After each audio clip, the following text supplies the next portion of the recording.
Mint is still $15 a month for premium wireless. And if you haven't made the switch yet, here are 15 reasons why you should. 1, it's $15 a month. 2, seriously, it's $15 a month. 3, no big contrast. 4, I use it. 5, my mom uses it. Are you playing me off? That's what's happening, right?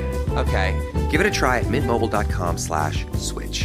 Upfront payment of $45 for 3-month plan, $15 per month equivalent required. New customer offer first 3 months only. Then full price plan options available. Taxes and fees extra. See mintmobile.com. Last week we watched Merlin. This week we watched The Exorcist II, The Heretic.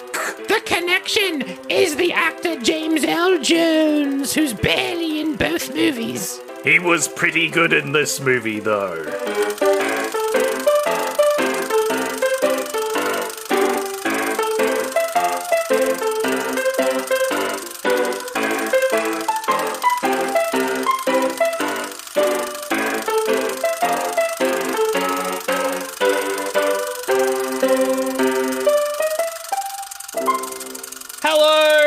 Welcome to a spookacular episode of Oldie But A Goodie, a movie podcast where we watch good movies and then bad movies, and sometimes movies in between. But the movies have to be related to the last movie that we did. Last week we watched Merlin. James L. Jones was in it for 5 seconds. This week we're watching Exorcist II. He's in it for about 5 minutes. My name's Sandro. Zach's here. How are you feeling in the end of October, the scariest time of the year? How you doing? Boo! Hi, it's me.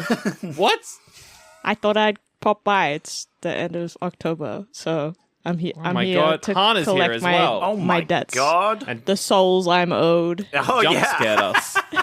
You arise once a year to reap the souls of I'm like the podcasters. the ghost of future past, but the ghost of the ghost of Halloween future presents. Yeah. Yes. Yes, we're joined by Haunted by Han from the Twitch land and Hi. the YouTube and TikToks to do our Halloween episode, who signed on before the movie was chosen. Yeah. So we've got a very scary movie to talk about at the moment. Oh, I shat my pants. It's unrelated, but Yeah, unrelated. Yeah. Zach, when you think of like scary movies, what movies come to mind? Like, what are some scary films? The Teletubbies. Oh, that's not a that's movie. pretty good. Tubby Custard's pretty scary, honestly. Yeah. Yeah, but when you said scary, that's the first thing I thought of. That's the a pretty good baby, one. horrifying. Yeah. Oh, the Garbage Pail Kids movie? Absolutely. That was genuinely horrifying. Oh my God, trolls when they like turn into the goo and they're like eating yeah. their organs. Yeah, That's yeah, actually yeah. why are kids' movies way scarier than adult movies? Like, is it just because the imagination? Do you think it's like you can't rely on like gore or like psychology? You have to like imaginationary. I think Will.I.Am being told to do a PG song about It's pretty scary. but I think it's got something to do with like kids' horror movies aren't logical Right. a lot of the time. Yeah, it's Like there's one so called anything can happen. Yeah, exactly. It doesn't follow the rules. Yeah. Whereas if you're making one for adults, it's got to be all about science and technology, and it's got to be everyone's got to make sense and have the right things does to it? do. No, but I don't find that at all. Would that be applied to like Final Destination? ooh, that's not really scary though, is it? This is more Well, it's more about suspense, goofy times, I guess. Yeah. But that Yeah. goes into the like everything has to have like a reason, so it's like a big whatever machines, whatever they're called. Yep. Rube Goldberg machine of death, you know. I don't have any opinions. You have any opinions? That's fair enough. Well, previously, for previous Halloweens, we've reviewed the Twilight franchise. Woo! I don't remember that. Don't recall. We've reviewed... Tit soak, am I right, kids? I think that's about it, honestly. I think that's the only Halloween special we've done. That's it. And so for this Halloween special, I Zach, mean, they are pretty scary in terms of Yeah, relationships. Man, it's true. that's so unhealthy. Don't do anything like that. I'm officially team Italian vampires. That's mine. Yeah, the Volturi. Yeah. For sure. I was hoping one of them would get with Edward. It would have been great. I mean, I think that Aro has a crush on Carlisle. That's my maybe. my That's your headcanon. I'm sure headcanon? there's Yeah, some yeah. sort of Weird fan fiction out there's- there. So there is now. Yeah. Because I'm going to write it. Yeah. But, Zach, you picked Merlin, and I had to come up with a horror movie based off that. I gave our patrons, 10 options, and the one that they chose was the worst one, which is what we're reviewing on this episode. Yay. Exorcist II, The Heretic. So spooky. Thanks, Very scary. patrons. I love it here. I want to quickly go around. Now, we'll do non-spoilers and then spoilers, but I want to quickly go around the grounds because I don't actually know if Zach's watched The Exorcist #1 or not. So I wanted you to reveal it now. Oh, no. I'm going to reveal the fact I had a choice going into this, all right? Oh, there were God. several choices I could make. So there's watch the first one and then watch the second one. That's the obvious. Those are the choices. Yeah. No, because there's other choices. There's watch the second one and then watch the first one. Oh, yes. Smart. I like that. So that I could give you my impressions on watching it raw and then Yeah. Yeah. Well, usually the rule that we do is if someone picks a sequel, the person who picked it watches the first one or the first couple or however many it is, and the other person doesn't watch it. We've done that since the beginning of the show. We haven't had a sequel on this format at all. So we haven't done a sequel in aside from Goat Story 2, but we both watched the first one. And am I correct saying that you have seen the first one? I've seen it a bunch of times. Yeah. Maybe not recently, but you know the first one. Yeah. The other option is I just watched the second movie and then just don't watch the first one. Can't believe you've actually done that. Is that what you did? That is... it seems like that's what you did. After watching the second one, I was like, this is going to be so much funnier because I have no fucking idea what the fuck's going on. Yeah. That's how I felt, and I have seen the first one. Oh, yeah. I was going to say, you're probably more confused, but we're also very confused. I am... It'll be the blind leading the blind. Fantastic. I watched it last night at I finished it maybe 2 or 3, and I was just like, okay. I didn't even have any time to process anything. I was like, well, that happened. Yeah. I'm going to bed now. Yeah. So... It's a pretty impressive movie. So I've seen Exorcist a bunch of times. I think it's phenomenal. I think in many ways Exorcist, kind of like Jaws, it's like the first proper American horror film. For sure. A lot of the previous horror films are The Exorcist is actually scary. Not to say that Dracula isn't scary, but it isn't really compared to modern day standards. The Exorcist is what started a lot of the actually scary stuff in horror movies. For sure. And so I think that movie's phenomenal. I've always wanted to watch this one. I'm more interested in Exorcist 3, so I always just saw 2 as just something to watch. Stepping stone, to get to the other good one. But no, I've always wanted to watch this. But yeah, I love Exorcist. I've seen it a bunch of times. I haven't seen it since probably 2 years ago. I think was the last time I saw it. Mm-hmm. So there were a couple things I had to look up when watching this to be like, who the fuck is that person? But not too much. How about you, Han? About what? The first movie. I have seen it. I've seen it once. I know that horror is my brand, but I don't actually watch a lot of classic horror films because I find them kind of sometimes boring. No, that's fair. Kind of mean. But the sound mixing sometimes really bad as well. I only just watched Hellraiser a couple of months ago, which I did really like. Yeah. But also I find generally sometimes the formula of older horror movies is not particularly kind to people of color or LGBTQI plus racism in a horror movie. Yeah, I know. I hadn't noticed. I hadn't noticed. No. So I did watch. I have seen The Exorcist. I really liked it. I think it's honestly probably one of the best horror films I've seen. Yeah.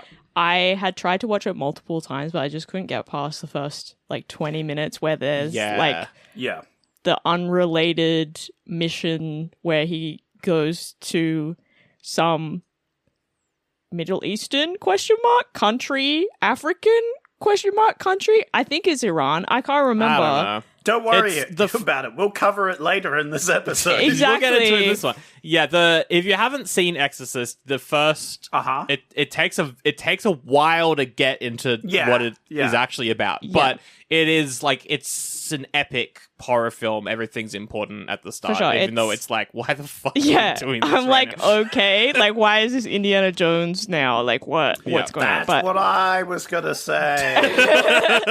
After you get past that part and it kind of starts happening, I guess it's really good, and I love it from a feminist perspective in terms of like just so many different moving parts for especially Regan is such an interesting character, which I was pretty sad that they just kind of again made her really one-dimensional in this, when I'm like, yeah, she's a kid in the first one, but the point is that, you know, femininity or like innocence plus something, I guess, unfeminine, which is like being possessed by the king of hell. I don't know. Pazuzu is a Sumerian god, right? He's just a guy. According to this movie,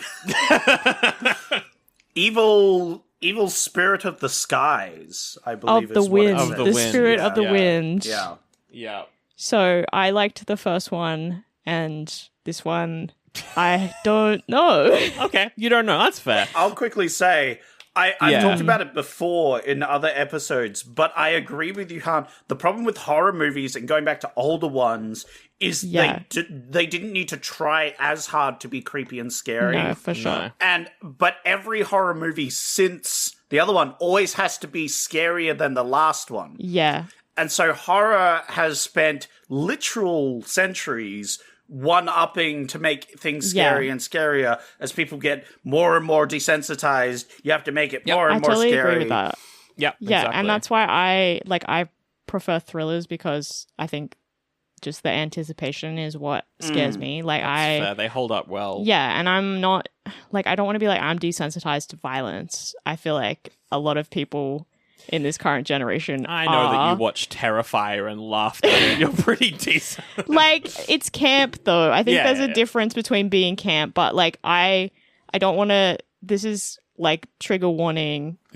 I have seen some things on the internet that I wish that I couldn't, and that is very graphic and not desensitizing. Like, I'm still shocked by some things that I've seen.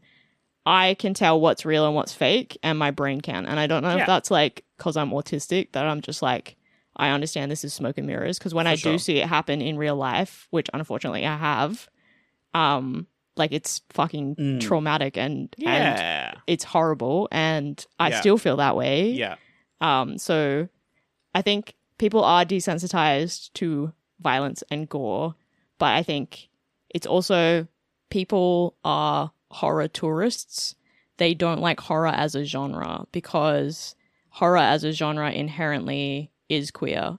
Horror as a genre inherently is feminist, and it like celebrates outcasts. It celebrates everyone that doesn't really fit in. And so people like want to watch Final Destination and be like, ew, oh my god, oh, they got their head chopped off, or whatever the fuck happens in torture porn, gore porn movies. But then they're like, this movie's scary and I don't understand it. Why are they talking? What is going on in Nosferatu? I don't understand why. It's not even scary though. She fucked an old guy. And I'm like, no, you don't understand. Like, you don't understand. You don't understand. Yeah, that's pretty fair. I agree with this. And I think that's the thing with Exorcist is, the first one, to bring it back to that, is I think people, I have heard a lot of people, and Zach, you might say that this as well when you watch it, it is a little bit slow and boring. Yes. But that's because I think, like, you know, that was 72, so maybe Black Christmas had come out at that point, but slashers, like, the fast-paced horrors weren't a thing. We were still in, like, the Hitchcock style of horror, which is like psychological horrors. And so like Exorcist is like, I hate to say it, it's the first A24 horror film. Oh, for sure. I need the stings. What are the stings? Starkey put a sting in there that's like, you know, the like, wow. You don't have to find it. Starkey, please, please, Great. Starkey. I'm so glad that we're playing guitar stings. Sorry, I couldn't find it. Anyway, let's Zach. I want to get your first opinions on this movie. Because I cannot wait to hear how confused you are. Yep. I want to, when we get into spoilers, I almost want you to like describe what you think happened, and then it's easy to follow-ish. I think I've got a lot of the context clues down. Yeah. And I mean, The Exorcist being as famous as it is, I've seen a lot of it without seeing the movie. Yeah. Also, it's like memed. It's memed a lot. It's memed a like, lot, yeah. you And know. like, all you need to know Parodied. about The Exorcist really is the stuff with Regan, which isn't really the focus of the movie, but that's what the focus of this one. So as long as you know that, I think you're fine. It was interesting for me. I didn't hate it. I didn't dislike it. Yeah. That's fair. Wow. Because I didn't know what was going on, I think that made it more interesting because I was also for sure. trying to figure out what was going on. Were you watching it with like, did you stop at random points to look up the plot of the first one? Or did you just power through? No. Oh, I was powering through it. You just power. Which is why that's commendable. That's why I had to be paying attention because I was like, I need to be figuring this out so that when I get onto the podcast, I don't sound like a big dummy, stupid. But that being said, I wasn't sure about things. I liked a lot of the visuals. Oh yeah. I have a lot of questions. Don't we all? Don't we all? But overall, I didn't think it was the worst movie I've ever seen. Okay. Especially compared to a lot of movies we've seen. I think this movie has a really interesting reputation, which is like, it's bad. Everyone thinks it's bad, but it's like, it's weird, because like Nightmare on Elm Street 2 is bad. That's really bad. But that's like fun bad. Yeah. Whereas this is like one of the only horror sequels that's just confusingly weird. I was like, okay, so you've got like the ingredients for a good movie. You've got good cinematography. Oh yeah. Good direction, good sound design. Yeah, really good. Good cast. Yeah. Yep. What's going on with the script and the plot though? There's a lot of behind the scenes. Okay, good. I'm excited to get into it because I'm like, where's the missing puzzle piece? I'm like trying to slam the round block through like the square hole or the whatever. Yeah. The other way round. Yep. A square hole through a round. You would succeed. A round one would just go through the square hole. It would just well done. Actually work. I think it was long. And I think that's the script's fault. Agree. And like the interesting bits were interspersed with nothingness. Yep. And then the movie like started getting going and then it finished. And then it finished. Yeah, no, exactly. That's pretty much how I felt. I think as well. about like over halfway. Like I think when a character leaves the country, I'll say that much. Yeah, I was like, nothing's happened yet. Yeah. Like just like yelling at the screen, like nothing. This is all just set up. Nothing's actually happened. See, what is I this was movie? like, oh, okay, so it's similar to the first one, I guess, where they set everything up and then the third act is everything going to shit. Basically, that's how I viewed it. But also, I was like, why didn't you just cut half of that? Like, I don't understand. Yeah, I don't know. I don't know. I don't want to spoil anything. Yeah. But I would have put the ending at the start of the film. Yes, I agree with that. And you could have had it, you know, there's story reasons why they might have had the ending at the start. And then you could have built off that as like, what the crap's going on, you know? Yeah. Yes. For sure. It's a really interesting movie. It is, I do want to say as well, it's funny that this was picked because this is directed by John Boorman, who wrote the original script for Lord of the Rings, which we did, and then also directed Excalibur. So we've seen so funny. some of the other stuff. He has a lot of good movies, but this is considered probably his worst. Damn. But yeah, the script was like, apparently the script was great. The original script was really, really good. Oh, I don't like how you say original there. Yeah. Yeah, what does that mean? They were rewriting while filming, and no one knew how it was going to end while they were filming it. Oh, brother, this guy stinks! It was just a big mess. No. No. And this is considered, at least from the research I've done, to be the first really bad sequel. Because it's 77.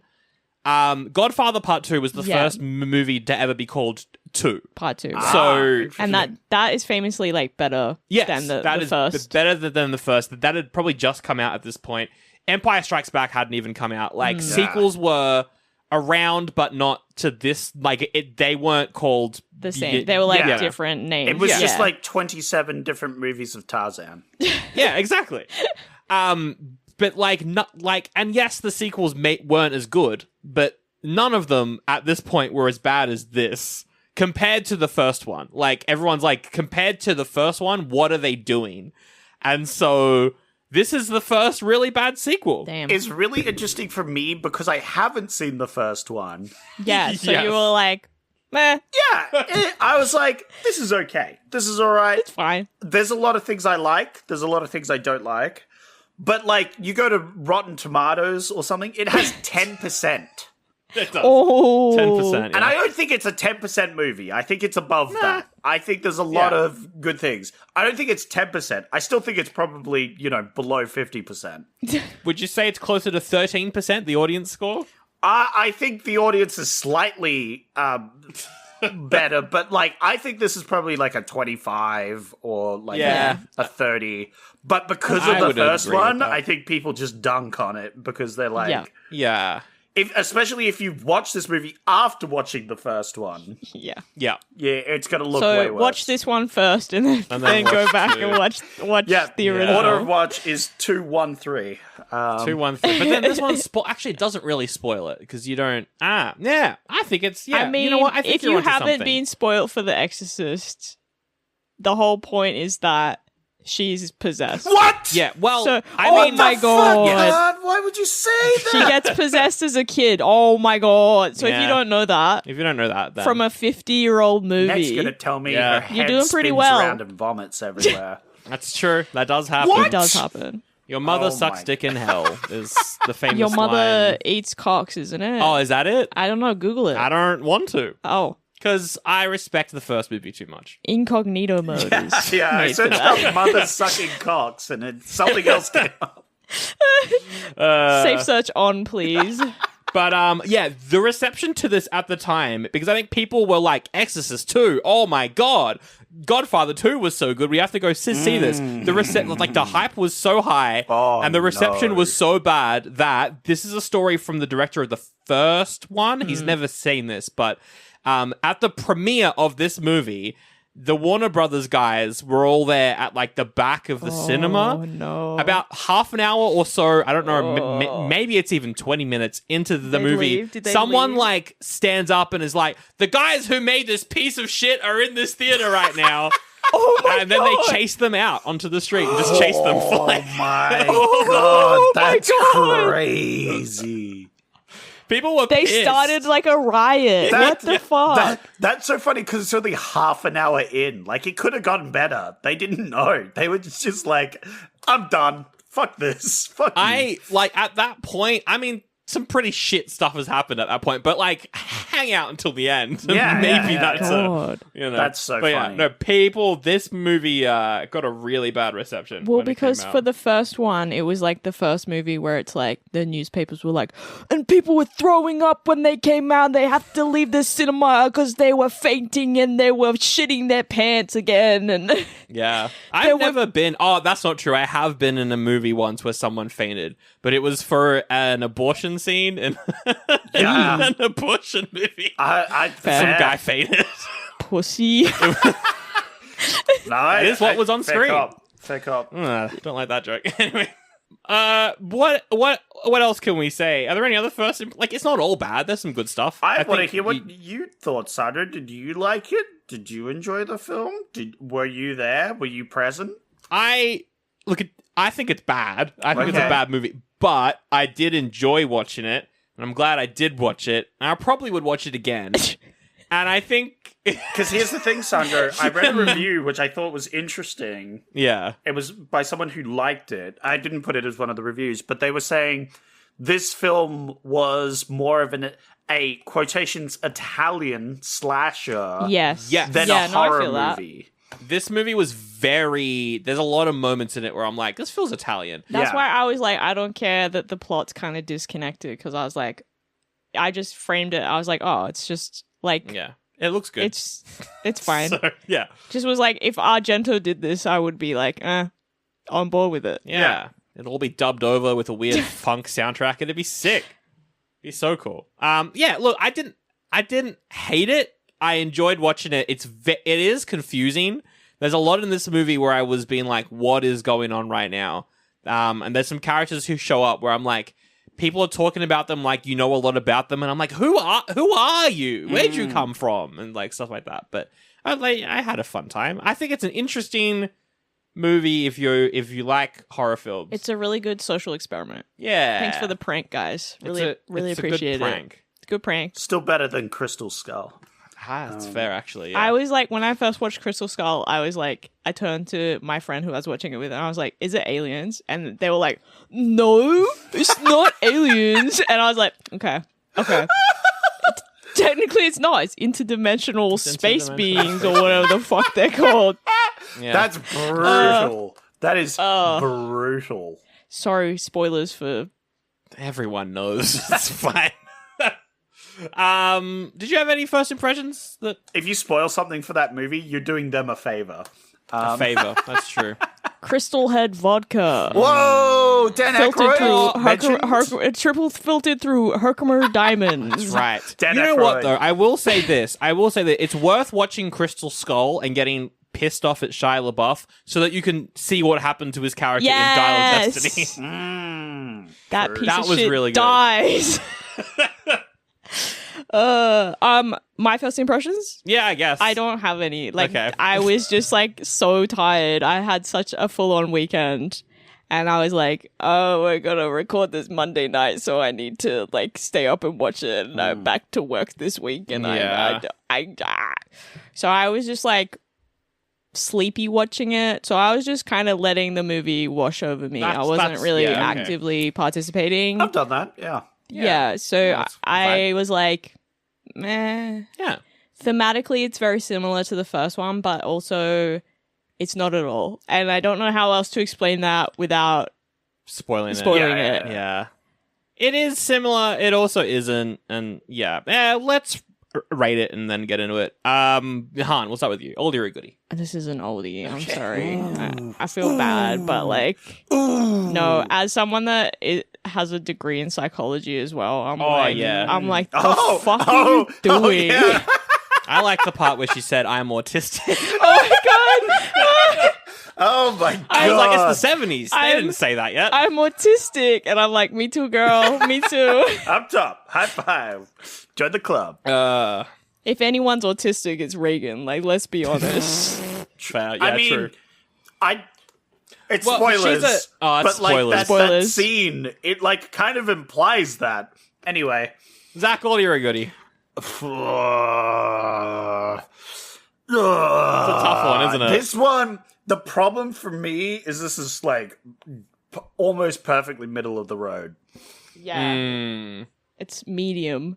And I think it benefits from the fact that I haven't seen the first one. All right, it definitely benefits from the fact you haven't seen the first one. And that's the trouble. Would I suggest this to someone?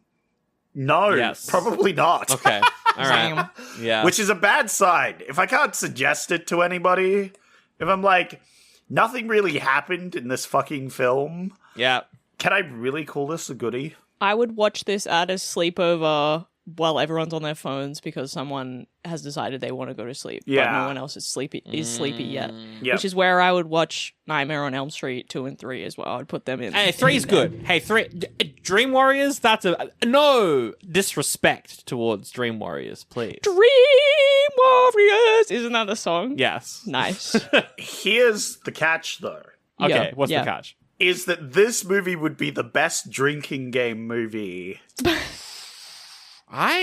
What would the rules be? Every time someone says Pazuzu, you Pazuzu. drink. Yeah, that's a good one. Every time a locust is on screen. Yeah, that's pretty good. These are some light spoilers, but not too many Yeah, spoilers. like- It's Anytime okay. some like pop psychology mumbo jumbo. Yep. Yeah, yeah. Every time it randomly cuts to someone, then cuts to someone again, and there's Yes. nothing happened. Yes, every time someone dies. the hypnotizing sound effect starts Oh, the playing. beeping. Yeah. Yeah. yeah. There's a lot. That's a good one. There's a lot, and it reminded me of Morbius. Fair. Which I did a drinking game with some friends with, which was awesome. And, I bet that was good. And Madam Web, which we went This to. is very Madam Web. Yeah. And would I watch those films again? Yes. If I was drinking. Would I watch this film if I was doing a drinking game? Yes. And I would suggest it to my friends. Oh, no. So I'm going to rate this a goodie. I think this was a great film. All right. You heard it here first, Zach. From the podcast, I'm rating Oldie But A this Goodie film thinks. that got 10% a goodie. Universally hated film. Upper echelon of films. A cinematic masterpiece. Peak cinema. I mean, compared to a lot of shit we've done, this isn't... Yeah, well, that's the thing, right? We've watched a lot of worse films. I still don't think this is a good film. And I'm only giving it a goodie because I know Sandra's going to give it an oldie as well. So it's interesting because I put this in a goodie category, which is the same as like Hannibal Lecter, same as Silence of the Lambs. Yeah. Same as The Godfather. I think all these movies are on the same level. Just That's Yeah. fair. That's pretty fair. Yeah, that's how That's how it works. there's no nuance in anything. Exactly. Everything's black and white. Yeah. And I'm going to rate this a goodie with the preface that it must be drinking heavily. Yeah. I think I will give this an oldie. I do think though, like, you're onto something. I think this is very similar to Goat Story in the sense of like it's confusing, it doesn't make any sense, but you can't stop watching it. Because it's like, what is going on? So you're intrigued. You're Your intrigued. interest is peaked. So I will give it an oldie, but I do kind of agree with you. I don't. Yeah. It's so bad it's good, but specifically in like a confusing way, Yeah. not in a funny way. And I think that's why alcohol is perfect for this movie, because you're going to be confused anyway. Yeah. Drink every time you're confused. It's Yeah. just a That's it's just just a never ending. waterfall. Yeah, you Straight. you don't let go of the bottle. That's right. But also, I think the plot also ramps up near the end a bit as well. It's like, and by that point, you're even more wasted. So when it gets weird and freaky, you're freaking out as well. I think alcohol is the perfect experience for this movie. Yeah. Yeah. I don't disagree with you. All right, let's do some taglines. Taglines from IMDb. Gotta give them a thumb up or a thumb down. Yeah. What voice should I do them in? Pazuzu. Yeah, No, yeah. you can do whatever. Do the whole No, thing in that voice. Do a Darth Vader voice. Oh, Darth true. Vader? Yeah. No. Do the original Scottish stuff. Yeah. I always forget that. I want that version of the movie, honestly. All right. Yeah.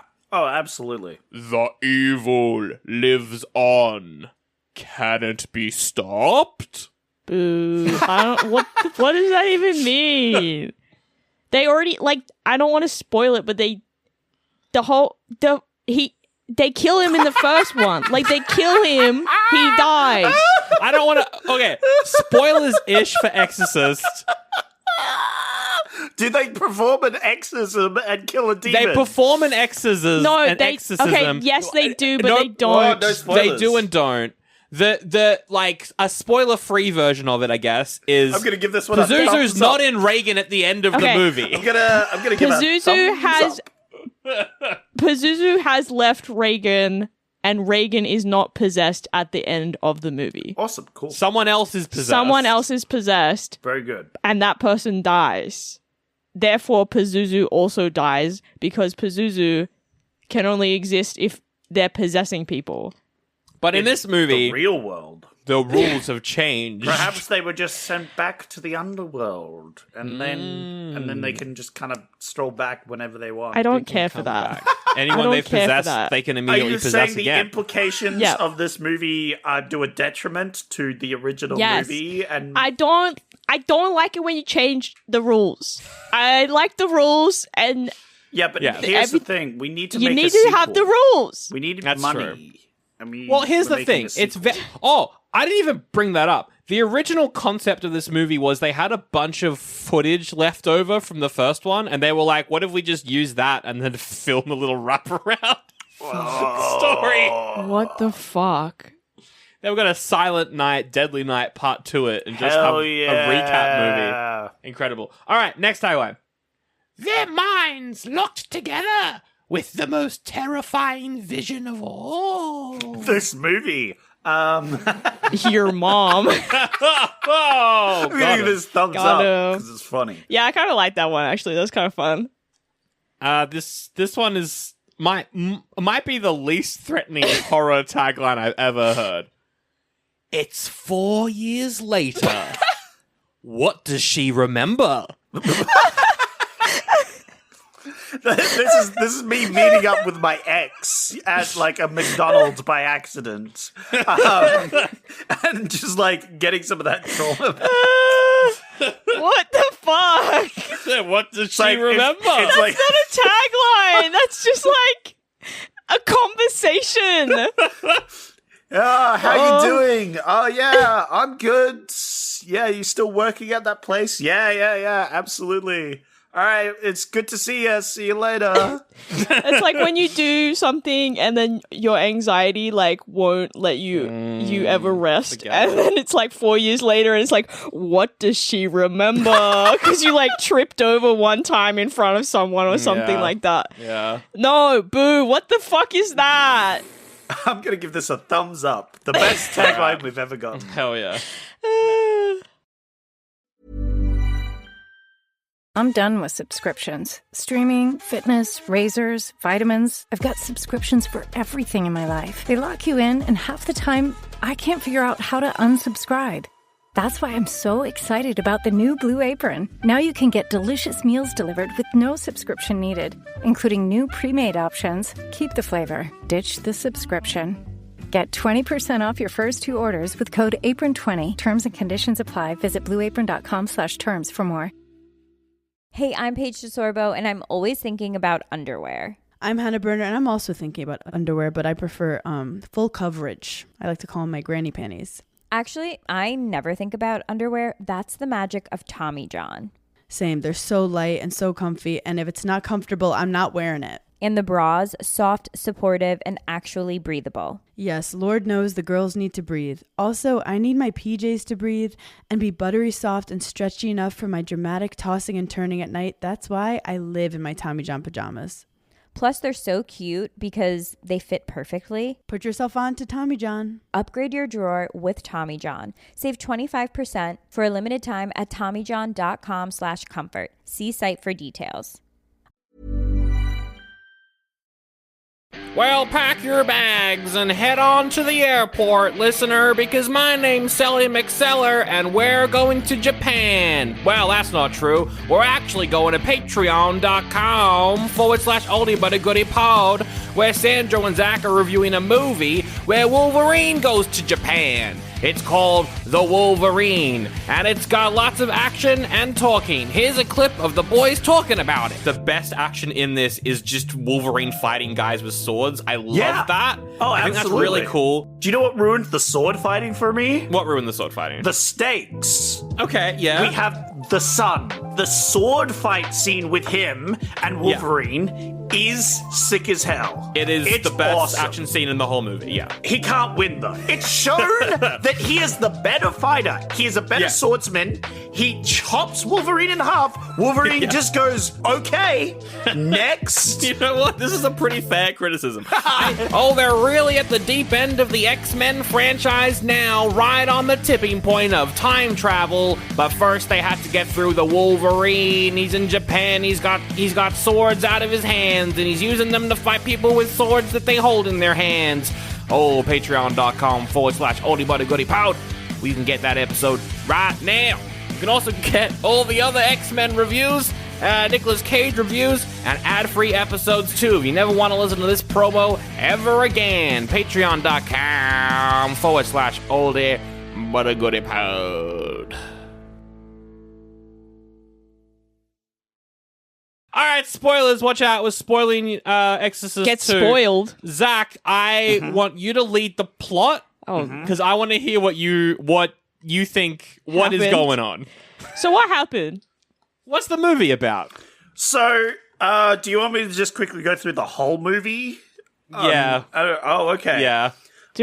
And then we can go through it properly after that with answers and with the corrections, addendums. So we have the girl from the first movie, who was possessed by Pazazu. Pazuzu. Labubu. Labubu. Was possessed by Labubu. And they did an exorcism. The other priest fucking cocked it. And Marin, she's alive. There's a psychiatrist who is like, demons aren't real, lol. You're just mentally Demons are dumb. mental illness. The demons are all in our heads. Demons are autism. So For real. Facts. She's trying to do the thing, and then of course the Mr. Priest man, he's like, it isn't mental illness, it's actually demons. And she's like, sure, bud. Yeah, and she's like, sure, Sure, bud. champ. Sure. Anyway, Alright, I'm why going to not? do some therapy, idiot. All right, and then she pulls out the weirdest fucking hypnotism machine bullshit pseudoscience. And I'm Double like, hypnotism. it's so funny having a priest and then a psychiatrist with like pseudoscience. It's like it's gone crazy. This movie is technically a sci-fi. Yeah. Yeah. Yes. I'm a big fan. They Vulcan mind meld. Yeah. And, Yeah. some amount of demonicness is released from that. It's not clear who or what or how, but there is demonic influence on all the people who are melding their minds-ish, kind of, sort of. Yeah. And then the priest, because he wants to save the girl or something, he's searching Unclear. for answers. So he turns into Indiana Jones. Yeah, pretty much. And because they see visions of this place, because the girl went to a museum and saw this place. And then he goes to the place because it apparently has connections to Labubu. But Labubu, there's also a subplot of Labubu possessed this kid in this African tribe. And either caused or helped mitigate locust swarms. It's unclear.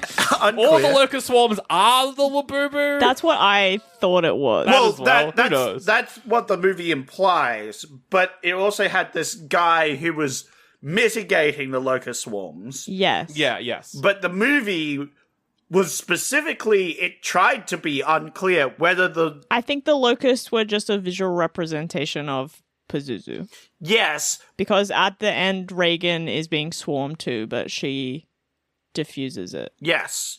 But was the boy actually fending them off, or was it like the demon would come in, cause problems, and then would pretend that the boy is helping and leave? Or was the boy actually helping? I think the boy was actually helping. Yes, but the movie specifically says at one point, it's like, was it caused by the boy itself? Yeah. I think it was implying that Pazuzu only targets people that he knows will be able to defeat him. He only targets mutants. Sure. He only targets people with autism. Yeah. Pazuzu, bit of a bigot. So kind of ableist, maybe. Yeah. Kind of not cool. Yeah. So there is a thing where it's like it specifically targets like good people who do a lot of good. Anyway, he goes on a spirit journey or something to find this guy that was possessed. Yeah. Mm-hmm. And he like pisses off a lot of locals or whatever, because they're like, he mentions the demon name, and then they were like, "Ooh, that demon bad. We don't like you, demon worshipper. Fuck off." Then he finds him. He has to use the demonic powers to find this guy. Yes. Oh yeah. Yes. He uses Pazuzu to find the guy. He uses Pazuzu's dream powers. Which doesn't make sense as to why Pazuzu's helping him in any way, shape, or form. I know, right? Why is Pazuzu very helpful in this movie? Doesn't really make sense. Dude, I don't... Is it all because he's setting them up? I don't know. It doesn't make any sense. But also, It kind of does make sense in a way, because if it's a demon tempting you to help, you're giving in to their influence. Oh, yeah. Which makes sense as to why he betrayed. So it is kind of like the demon is helping, because if you accept the help, you've already lost sort of situation. Except it didn't explain that very well at all, or show that very well, or demonstrate it very well, and it doesn't matter. Pretty much. But yeah, that's James Alger's there. He's pretty cool. I like the little fake out they have with the, like, he's in the tribal gear, but then that was actually all a dream, and he's just a scientist that working on locusts. Yeah, I thought that was cool. I thought that was great bit of writing there. Yeah, that was really cool. Yeah, that played with my expectations. I was not expecting it, and then I was like, oh, that's very funny and ironic. Yeah, then the priest just comes back, I think. I don't know if anything... He talks with him and then just leaves, and that's it. That's all he does. Like, nothing. That was a quick chat. None of that entire trip did anything useful whatsoever. Well, he learned that Regan has the power to be good. Regan can be good because they genetically modified her. What? To be good. No, they're breeding locusts. Yes, I know. I watched the same movie. That's not because Regan has autism. They're GMOing autism. They're putting the autism in the locusts and then feeding it to the people. So what you're saying is people with autism have the ability to defeat demons. Yes. Yes. That's what the movie's implying. Exactly. That's what the movie's saying. That is what the movie says, yes. All right. And so with the knowledge that autistic people are superheroes, he comes back. Does another mind meld, gets potentially possessed, kind of possessed, not really, but yes. Yeah. And then they go back to the house where she first got possessed, and there's a big showdown with Labubu, who was just there. Yep. Yeah. And that's the end of the film. Hanging out. Yeah. Pretty much. That's it. They banish Pazuzu, I guess, and then it ends. Do they? I don't know. Yeah. I don't know. Apparently you can't. So once you've been possessed, you'll just forever be possessed. Yes, there's a lot of theory. I already have the theory that it's like it's not actually Pazuzu, but just their influence is still around, like their energy. So it's like they're not actually there. It's just their ruminating energy that's like around the place and the girl and other things. And so it's causing all of this, but it's not actually him because he's actually been defeated or whatever. I don't know. That could be interesting for sure. That was actually a very good much synopsis. What happened, pretty spot on. So, no, good work. I was give paying you attention. Claps. Woo, good work. Okay, so a little bit more detail then. So I want to get into the behind the scenes because in the movie, I'm wanting spoilers for obviously 2 and 1 potentially. Semi spoilers for 1. Yes. Yeah, feel free to spoil. So in The Exorcist, the first one, you've got Father Merrin, who's the dead guy that the main character in this one is investigating. Yes. Regan squeezed his heart and he popped. So Father Merrin, juicy. who's like this. He's like Indiana Jones, but a priest. Yeah, he's like a Indiana. He's priest. like a Catholic. Because when The Exorcist came out, exorcisms were not public knowledge. Oh, they were not made up, but they were like they didn't happen. They didn't really happen, and like the general public didn't know about them. No, because it's like that's just something Catholicism does sometimes. You know what's funny? I think I've seen a documentary on exorcisms before, and The Exorcist comes up, and apparently it was reasonably realistic in their depiction of like its techniques. Probably the only one.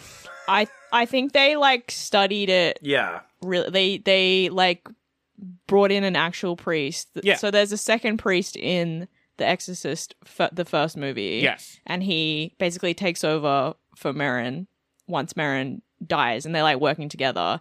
But he's an actual priest, so they did do a lot of research. Cool. So yeah, there's 3 exorcists in The Exorcist. There's Merrin, who dies. Then we got Rocky. I call him Rocky because he looks like Rocky. And he's like, "Hey, I'm the exorcist, man over here. I'm losing my faith while I'm doing exorcisms." He's not an actor; he's like a playwright.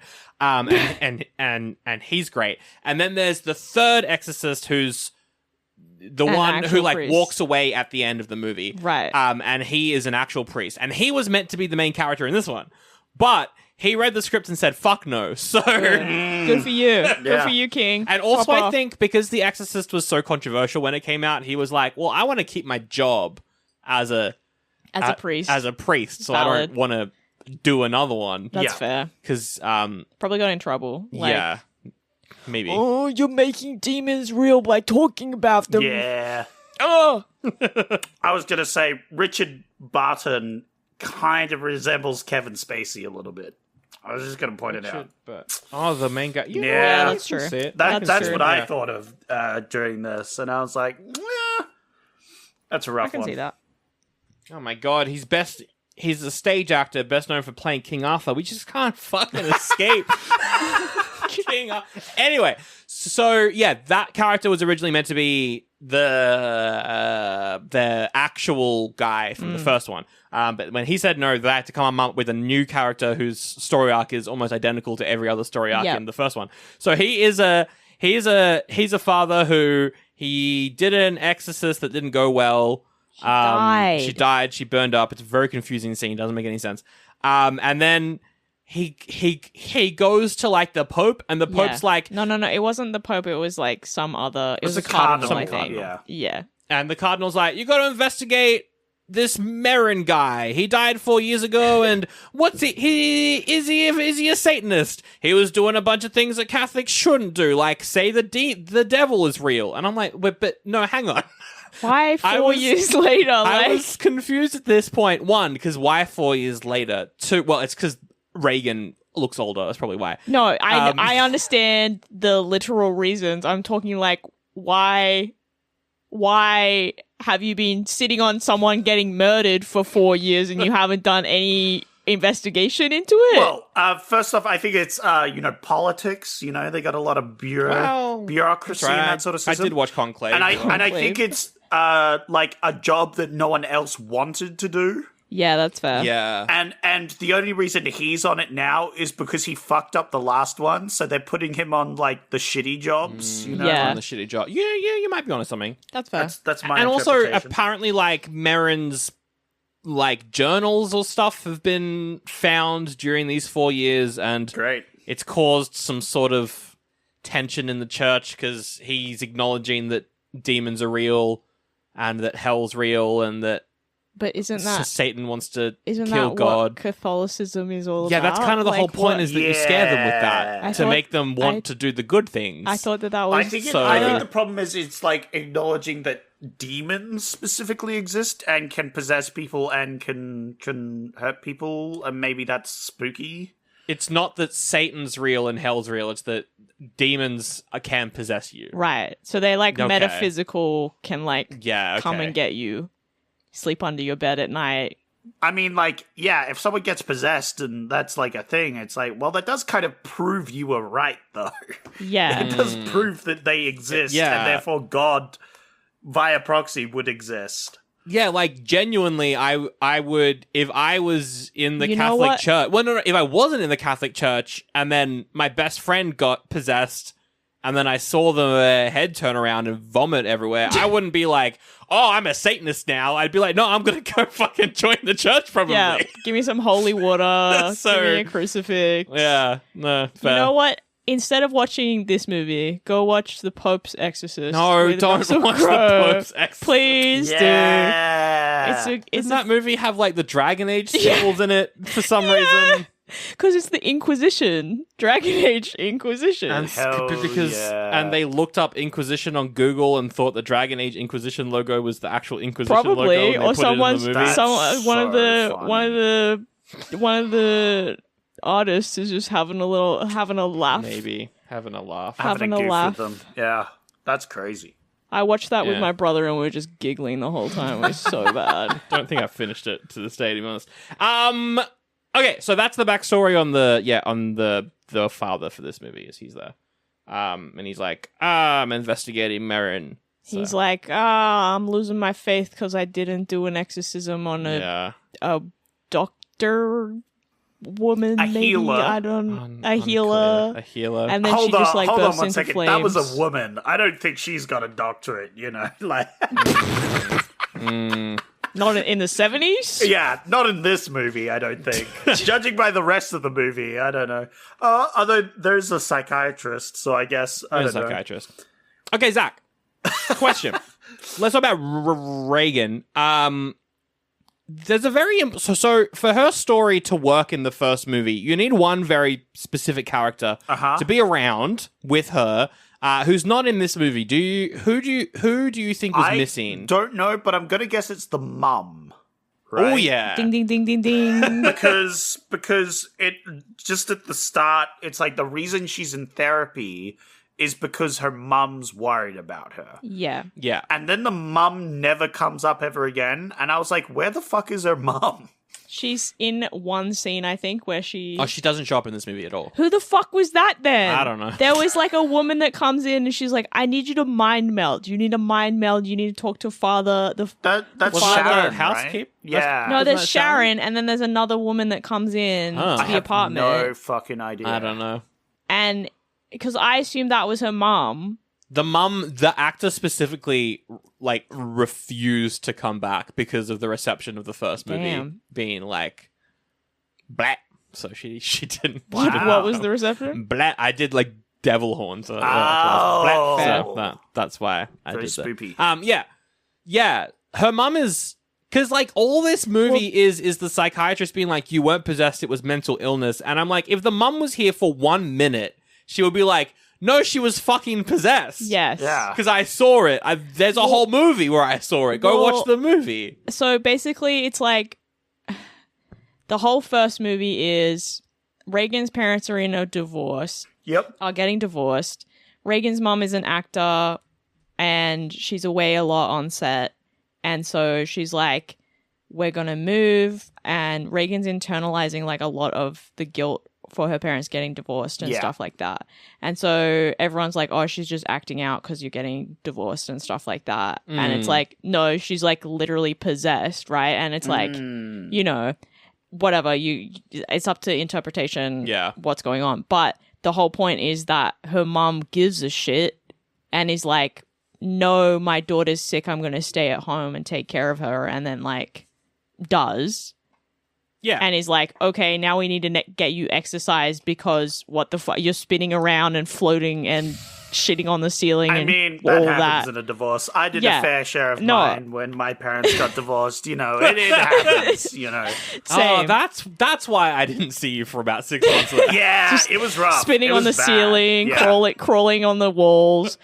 But in The this worst one, bit it's is like the cleaning up afterwards. No one ever thinks, but like when you vomit just hose it down. everywhere, it's like you need to spend like a day cleaning that up, and it sucks because you cannot get that smell out for ages. That's why you don't go on the Gravitron at the Royal Show. Because I did that last year, not this year. I avoided it like the plague, but I actually did it last year, and it sucked. I was not a fan. I love it. I That's love so it. funny. It's so It fun. made me so nauseous. Yeah, I bet. But there was one that was that the one that just spins you around? Yeah. Really yeah. Yeah. I had my eyes closed for like 90% of that because I was Really? Yeah, because I started feeling sick, and if I didn't close my eyes, I would have vomited. See, that's so interesting. I get really bad motion sickness, and I love the Gravitron. I can like stand up and walk on the spinning? ceiling and That's so- stuff. Spinning yeah, is you bad. can't deal with that. No, I can't do spinning. I can do roller coasters easy. I eat roller Right. coasters for breakfast. Spinning, immediate nausea. Immediate. Interesting. I think. Okay. Different. Well, also, different I'm thing. I don't like I either. am No. possessed by a labubu, so you know. It's, Oh. sometimes I just vomit because of the labubu. Gotta do it. Okay. That's Okay. why. Anyway, yeah, her mum is on in this movie, and it's menacing a lot. Also, how old is she? Unclear. 17, maybe. She's in school still, so 16, 17. around that. Bro, point. I would not leave my child to go through their last year of high school without being there for them. It's a bit rough. Yeah. Also, the fact that the mum, like, her career must have gotten better because the apartment that they're, like, it's a big upgrade. They've gone from Schmancy, that house that they used the first to live movie in. did pretty well, so, you know. Well, I mean, actually, yeah, no, you got a good point. Also, her apartment, not in the context of the movie, but where they actually shot it, her apartment, all of the outside shots, the scenes where she's on the balcony, the filming address, that was filmed in an actual apartment you're building. Is it only Gossip number Girl? Only number 666 Fifth Oh! Avenue. Yes. That's the spooky number. That's right. That's fun. Scary. I thought that was fun. That scene. My headcanon would be that the mum got probably a lot of publicity from this actual demon possession raid. Yeah. Where a guy Yeah. died. So she was probably got a lot of press and then probably got a good acting gig off it. Well, Maybe she's off making the movie of The Exorcist. Yes. Probably. Oh, The joke I wanna is watch that. the joke is in the first one she is a scream queen. That's the joke. Is her mom is an actual scream that's queen funny. actor. That's it's clever. very funny. But yeah, this one it was just like the whole time, and I'm like, where is her mom? And I'm like, who the fuck is Sharon? I don't give a shit about Sharon. Sharon's in like one or two scenes in the first movie. She's barely in it. No, I think there's like a scene where like, yeah, they're having tea or something, and then Regan comes down and is like, I don't feel well, and just like is like, rah, rah, rah, rah. Like, you know, and I'm like, me for real. Yeah, Sharon was definitely going to be the mum Yes, in this 100%. in this film, but And then she said no. So they were like, let's put this random other character that was in that film, and that could be that. Yeah. Which is why it's all dramatic at the end when they die, but it's like no one gives a shit. No one cares. Oh, the psychiatrist is so useless as well. It's so funny. It's true. It's true. I like the actress. I agree. Yeah, all the actors were like pretty good. Yeah. The actor for the psychiatrist is Louise Fletcher, who is in Star Trek Deep Space Nine. She's a recurring character in that. It's Yeah, she's great. cool. One of the only. Oh, she's Nurse Ratchet in One Flew Over the Cuckoo's Nest. So yeah, she's a great actor. That character though was because the name is Dr. Gene Tuscan, originally meant to be a man in the original script, and then they changed it. They wokeified it. They wokeified it. That's right. I am the Wokler. What? They are the Wokler. I am the Wokler. Okay. All right. Just stimming over here, don't mind me. I did love the scene though. There's a scene where Regan's like, maybe she's having a dream about Pazuzu, and Pazuzu's like, you should go jump off the balcony. Yeah. And their balcony for some reason has spots No where edges. there's no There's railing. no edges. There was like It's crazy. There's just random gaps just in a this hole. thing. There was just a hole. And there and wasn't I'm just like, one. Because I was looking at it for the rest of the film, and I'm like, there is several gaps periodically around this fencing area. Why? I Why? don't know. Aesthetic. These And- rich people, man. And this movie was so cheap that's the actual actor dangling her feet over the. That's I crazy. thought it was, and I was like, no, they wouldn't do that. No, it is her. Yeah, Oh, fuck. it's her. Yeah. Oh, crazy. my God. Yeah. You don't do that. No. I think the actor was older, like not a kid at this point. It doesn't matter. But, like, fuck. I hope she Fuck had a out. harness or something on I don't because know. Yeah. That's crazy. It's so funny because she refused to get in the makeup again for this one. That's she valid. was like, Yeah. I'll do this movie, but I'm not going to get in the makeup. So whenever it's Yeah. the makeup, it's like it's someone else. But they were like, well, okay, but we'll make you do your own stunt then. How about that? she still wears contacts though as well. Yeah, but I mean, I can't yeah, imagine. probably I contacts can't it is, imagine yeah. being a kid. Like, how old was she in the first one? Like the actor. I don't know, I pretty can't young. imagine being like 8 and having to be every day in full prosthetics on set.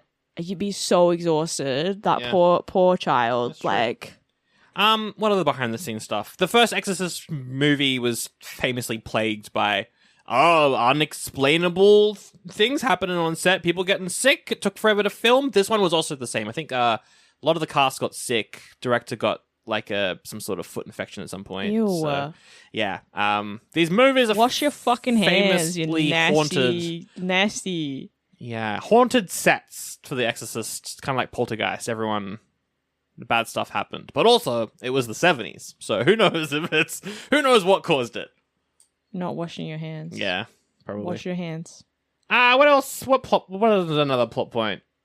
What's with the doves? Like, I understand. The doves? Regan's always going on about doves. Because it's about get it. about freedom. No, I freedom, peace. Yeah. I get it. And autism. Like resilience, resistance. I get it. Doves is autism. But I'm also like, did she get a lobotomy or something? Because she's like literally holding it, and she's like, I had to feed the doves, and I'm like, I think she's just traumatized. Yeah, girl. I mean, if you get were a different possessed, therapist. yeah. Like what? Yeah, I think the therapist is not good, and she is traumatized. But also, it's clever actually because she's all about these pigeons and stuff, you know, these doves, and then they return home at the end like a homing pigeon. You know, it's all super clever. That makes sense. Oh my god, big brain. They did plan this movie out, actually. Did they? I don't think so. I think actually they did. So after they mind meld, the priest starts going a little cuckoo. A little cuckoo bananas. I liked the moment where he broke the fourth wall. I don't know if you noticed that, Zach. There's a point where, the doctor walks off. He's following her for a second, and then he just stares at the camera, and he's like, Regan, what happened to her is horrible. It's utterly fascinating. And he's just staring right down the barrel of the camera, and then he turns back to look at the doctor. I was like, what is this, funny games? There's nothing scary happening. There's nothing as an audience that we need to be critical of. Yes, we're fascinated because you have all the information, we have none because it's been 5 minutes, but it feels like 2 hours. Yeah. It's fascinating because this poor girl got traumatized and now no one believes her and her mom's not here to tell you, oh no, her head was fucking spinning around. She killed 2 guys. She pushed a guy out a fucking window. Yeah. Like, yeah. Shut up. This guy sucks. The whole time I was like, oh, this guy sucks. The priest? Yes. Yeah. I just thought it was part of the weird, like, hypnosis sort of thing. Yeah. Maybe. Yeah. Maybe he got hypnotized out of the movie for a second. He was like, yeah, whoa. I don't know. I didn't know what the fuck was going on. I'll be real. I mean, to be honest, that vibe of what the fuck's going on continued because then he gets the drawing and he's like, it's the drawing of me on fire, the flames, and then they run around for a bit and find like a burning box in the basement. When they found the box that was on fire in the basement and it's like full of dolls and stuff, and he's like, he grabs a wooden crutch and I'm like, oh yes, grab something that's also flammable and beat the fire with a piece of wood. When there's a fire extinguisher a meter away. Yeah. Good job. Pretty 10 out of 10. Well, I see no issues with this. He's like, no, but it's kind of like weirdly shot. It kind of implies that he was like spreading the fire when she wasn't looking, right? Like he's doing it on purpose, and that he's like possessed by the demon almost at this point. Yeah, like I see that. Like I see that for like foreshadowing. Because she comes 100%. back in, and then she sees him like just batting, and the flames have gotten way worse. Yeah, that's and true. she gives him a kind of like a weird like, huh? Like he's not really doing anything. No, she you're kind right. of looks a little like suspicious. So yeah, that was my I agree with that. interpretation. No, 100%. Also, I want to bring up the rules of this movie are Pazuzu can only possesses people who are quote unquote the good locusts, like the good humans, a special like next evolutionary stage of humans. They've got psychic. Sensate. But Pazuzu possesses Sharon and Father Lamont, They all who are have not autism.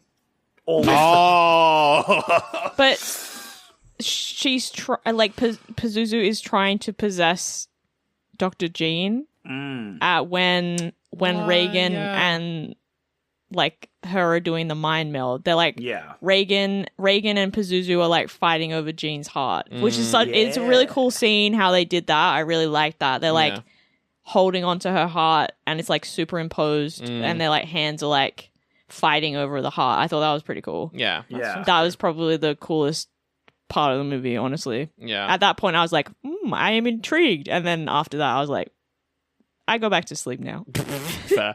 I think the idea is that Labubu, like, specifically likes to target people who are good and are doing good things, so it can cause the most misery by making the people who are actually helping others cause the most harm. Yeah. But it can still possess other people, and if you're mind melding into a person who is possessed by a demon, they could probably easily pop along through the mind meld and pop into you. But here's the thing. Regan was not possessed anymore. No. So... But once you're possessed, you can always be possessed. Like, does it just stay in your amygdala? What? So it's like, is it like measles? Like, how does it work? Here's how you think about it, right? Our minds have, like, these doors, and when you're doing the mind meld thing, the doors open, right? The doors are open, demon can go through. The demon possessed them and then left, right? But it's like if you were in a house and then you moved house, you might keep the key for your old house so you can break in there later, you know? It's true, I have kept every key. Yeah. So you could steal from all of the previous places that you've rented. Yeah. I have. I have done that. Oh, okay. Allegedly. So that's how I'm gonna say it. Like, and then what happened is at the start of the film, I think they did the mind meld, and then the mind meld kind of went into the priest's mind, so he could talk to the other things. So I'm presuming through this weird mind meldy bullshit, that because he somehow communicated with the priest from the other thing, which doesn't make any fucking sense, by the way. No, that doesn't. No. Isn't he dead? Like, what? So I'm thinking maybe that instead of the priest, it was just Pazuzu that was talking with him or something. I don't know. Yeah. Anyway, that's how he gets the demon in him, and that's how Maybe. It is weird that he mind melds with Regan, goes into Regan's mind to see Pazuzu, and then Pazuzu's like, let's watch a flashback together, and then Merrin's in the flashback and talks to Lamont through Pazuzu. It is very odd, actually, when you map it out like that. It's dumb. That's why I'm like, I think the Pazuzu that's still in Regan is like a more altered state of Pazuzu. It's like an asleep, dormant. Well, that's what I was saying. Kind of remnant energy. Yeah, it's just like demonic energy that has taken the form of Pazuzu, but it's not actually Pazuzu. I think it's also like in a hypnotized state too, because it's like Regan can only have Pazuzu Labubu dreams when she's asleep. Yes. So that, to me, implies that I think it's definitely a lot weaker. Yeah. I think it's just in general a lot weaker now. And so it's trying to cause mischief and other things, but it can't really. Yeah, because she's like pushing it out actively, I guess. Yeah. And so it's trying to corrupt someone else, like the priest. Yeah. Yes. To essentially gain power, and it might be able to actually gain sentience with that way. You know, it might be able to become a new demon. Yeah, which is what it tries to do at the end, I think. Actually, yeah, for sure. And all of this would be great if they had explained any of it and made any coherent movie sense whatsoever. I don't know. I want to read that original script. I want to be like, did this make sense at any point?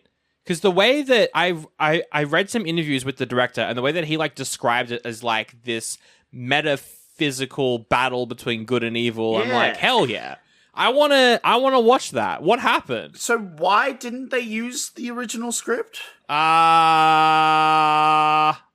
I think the director suggested rewrites, and when you suggest rewrites, the original writer has to sign off on it, and he didn't, so then they had to rewrite it. I think. I'm not 100% sure. So they had to rewrite the whole thing, essentially. Yeah. Maybe. Or it's like they had to rewrite scenes to fit how they could shoot it, and then that just ended up and changing the whole then movie. like the mum maybe didn't show the script's up. still out there. Yeah. Maybe it's floating around somewhere. Maybe. I don't know.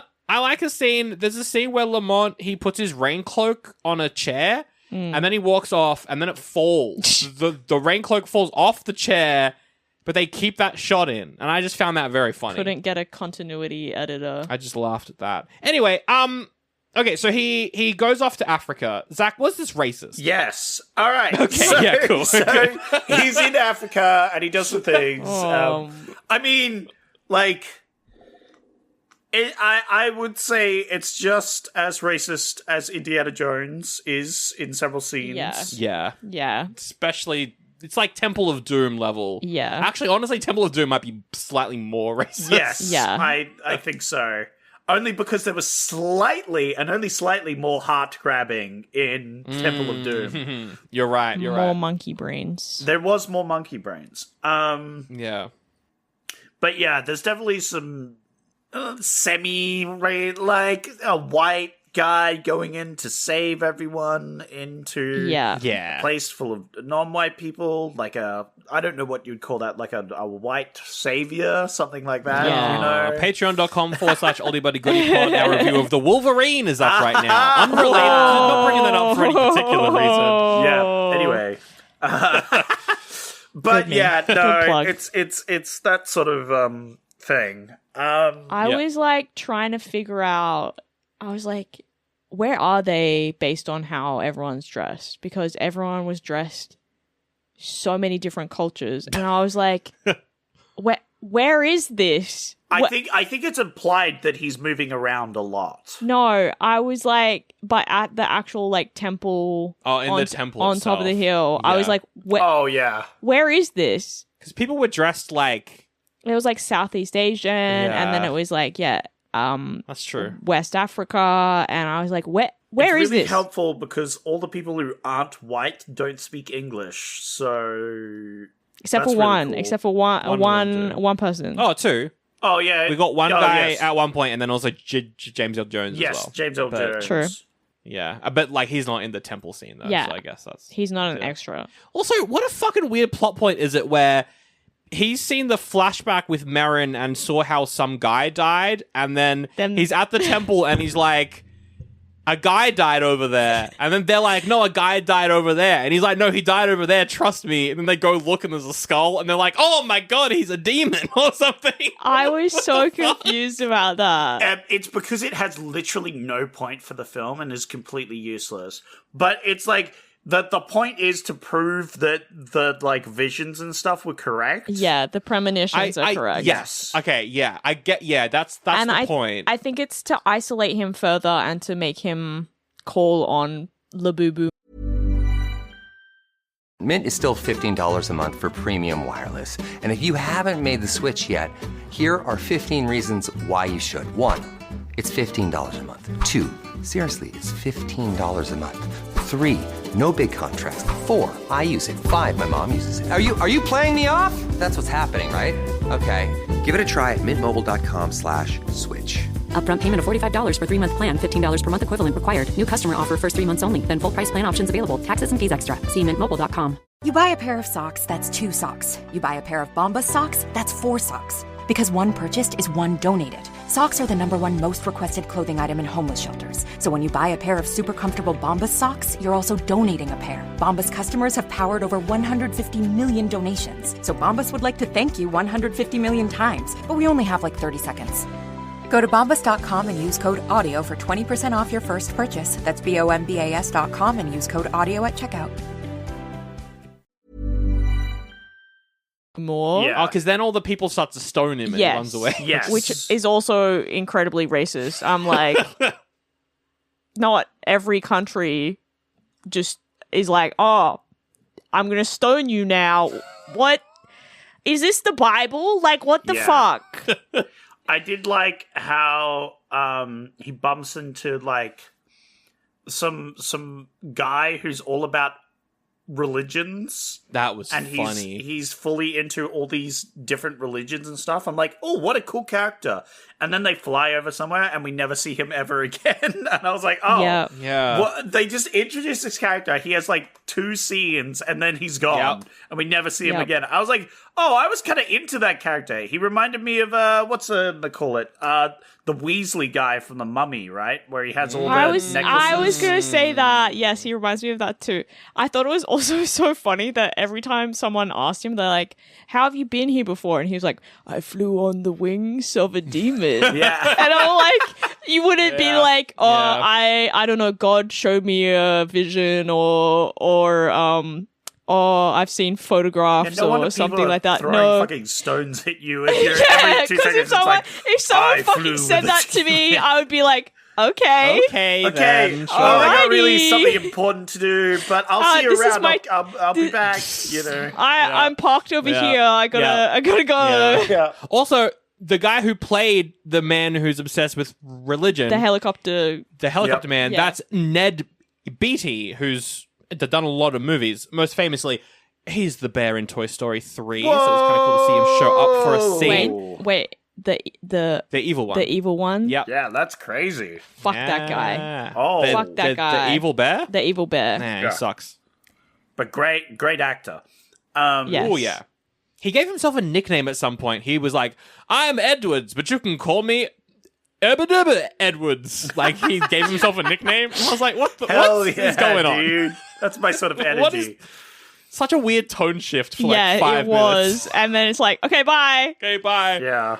And then he goes to see James L. Jones, who, as you said, Zach, he's wearing like a locust mask. Yeah, it was like a things. locust headdress. Sick. It was the costuming here was really cool. It was really good. I thought it was really cool. And James L. Jones, I mean, he's a great actor. Yeah, 100%. He fucking brings it in this movie. Oh, yeah. Absolutely. I love his voice, just everything. It's That- so good. that's- It's always weird seeing him in a live action one because I'm like, that's the voice. Because he's always, like, he doesn't do the voice in live action as much as he does when he's just doing the voice work. But he did it in this one. It's almost like voice actors are real actors. No, I don't. Ew. No. Cringe. Matt Mercer, when I catch you. Cringe. People who only do like recordings of their voice are just cowards and frauds. True. Be perceived 100% or don't be perceived at all, okay? That's right. Your work is not real. Show us your cameras. Show the wine bottle that you Turn had it from on right now. Sunday that your co-hosts can now see in the background. Just own it. Just own it. All right. Is there anything else to mention with the James L. Jones stuff? I think I did get. I love the little fake out because he encounters. That was great. Yeah, L. Jones, and he's in this full like tribal gear. It's very stereotypical. It's all this sort of thing. But then he impales his foot because he doesn't have enough faith to cross this spiky abyss or whatever, and then it cuts out, and it's like, oh shit, it was all just a vision because they encounter Kakumo, and he's just a regular dude. He's a scientist. He's like an entomologist, which is so funny. And he doesn't believe that he was possessed either. No, he was like, my mom told me I'm possessed, but I don't believe it. Yeah, because he's a man of science, and I was like, oh, that's such a great twist. I wasn't expecting that. I think it's like also interesting in terms of like how different cultures deal with, I guess, the supernatural and if they, and mental illness, if they would accept it or not. I think, because it's like, I think that also why Pazuzu latches onto Regan is because no one believes her, regardless. Yeah, no, for sure. So that's true. That's true.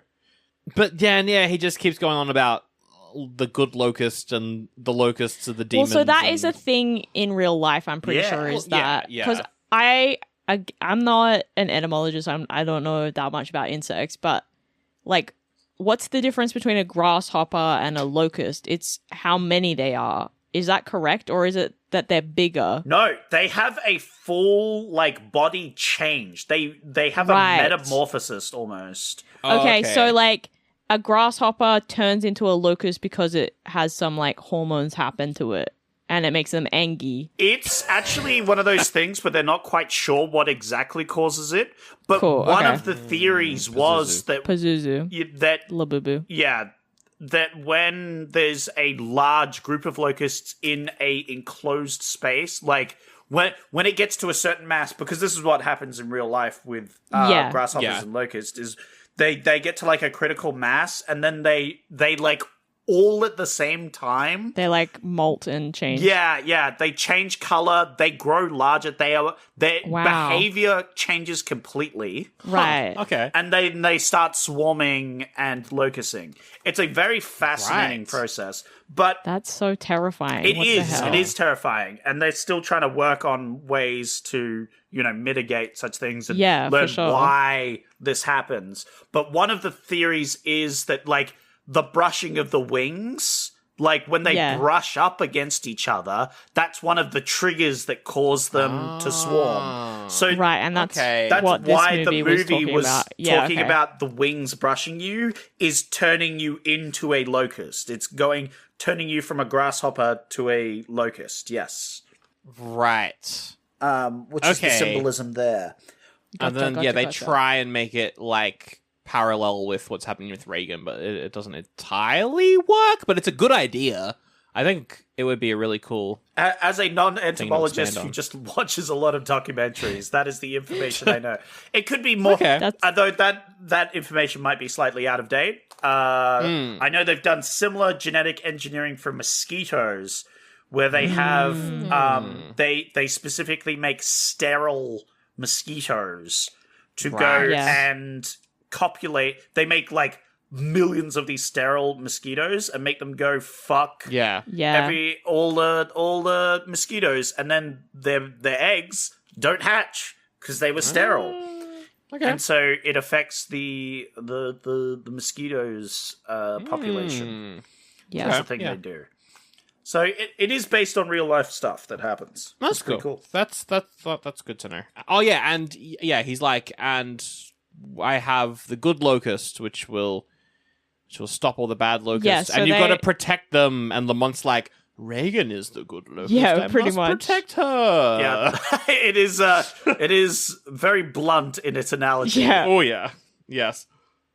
So then he goes back and he's like, Regan, we got to go to your house, and she's like, okay.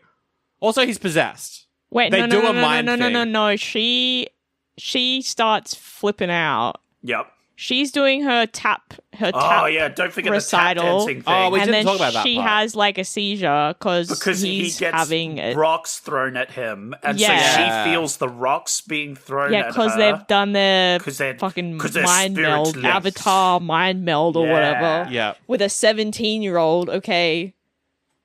Freak, whatever. Well, I hate to say anything, but he is a priest. I mean, I was going to make that joke, but like, come on, I was going to say 17's pretty good. Like, pretty old. Yeah. You know like, I'm going to stop funny. that joke. It's not funny. It's a little bit funny. It's a little bit funny. It's funny. It's funny at their expense, not at survivors of abuse. Yeah, no.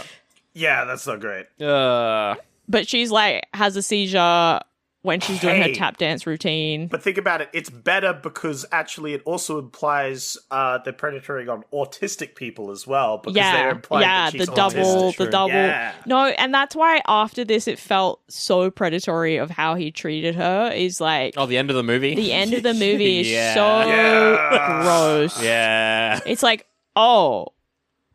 Is that your projection or is that Pazuzu being gross? I can't tell. We'll get to it. Anyway. It was Pazuzu, but... I hope so. That might just be probably, me hoping for the sake of the fucking movie. I hope so too.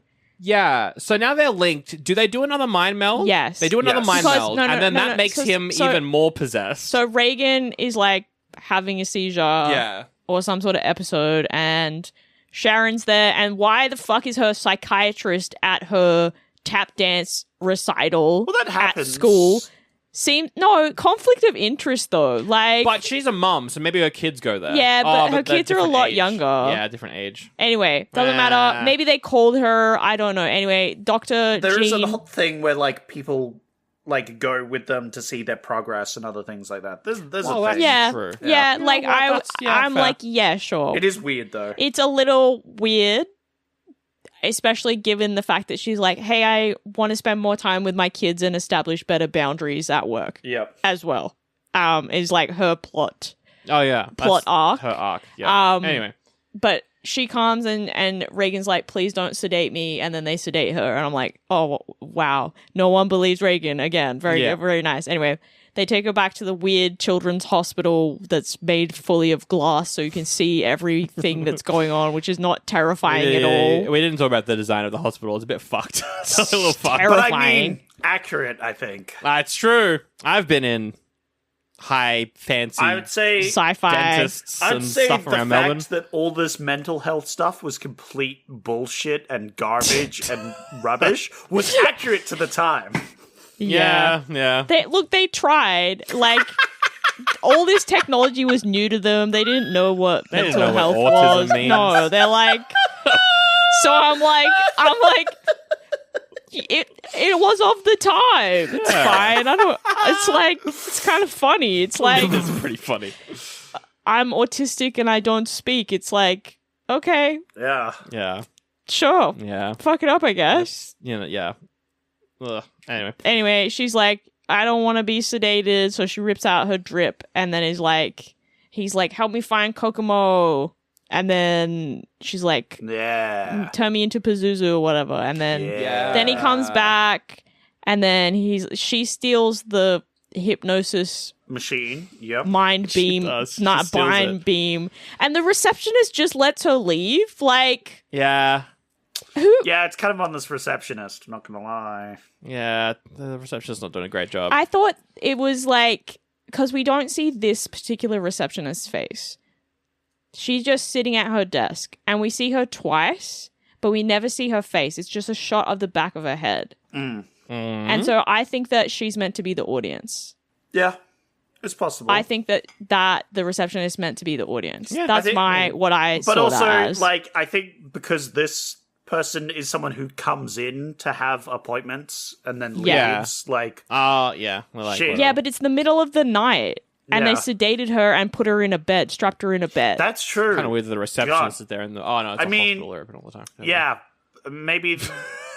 Maybe the receptionist is like, that ain't my job. I'm going to call security. I mean, maybe. Who knows? fair. Like, She's Is this getting the paid part like where- 20 cents an hour. Like, Yeah. she's Yeah. got no You time know, for that. bare minimum. minimum. I get it.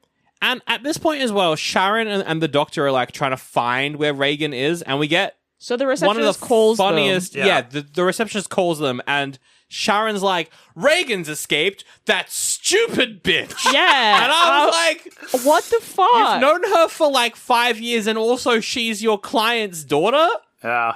Like, you live with her. But Sharon's meant to be possessed. But how? Because she was brushed in the first movie, Yeah, maybe? remember? The Oh, wings are brushing. yeah. It's another That's locust. how it is. Everyone's That was Oh my god, locusts. can we talk about the scene where there's like the locust in the corner? It's just like flying in Yeah. the corner. I was like, Yeah, there's a lot of close-ups on I was like- locusts. It's very funny. oh, so funny. So then she takes Lamont. They go to the They go to the- dodgiest fucking hotel. Oh, he's been excommunicated now as well. Yeah. He's been, Oh, I missed that. he got excommunicated. He went back to the Vatican and he was like, Oh, yeah.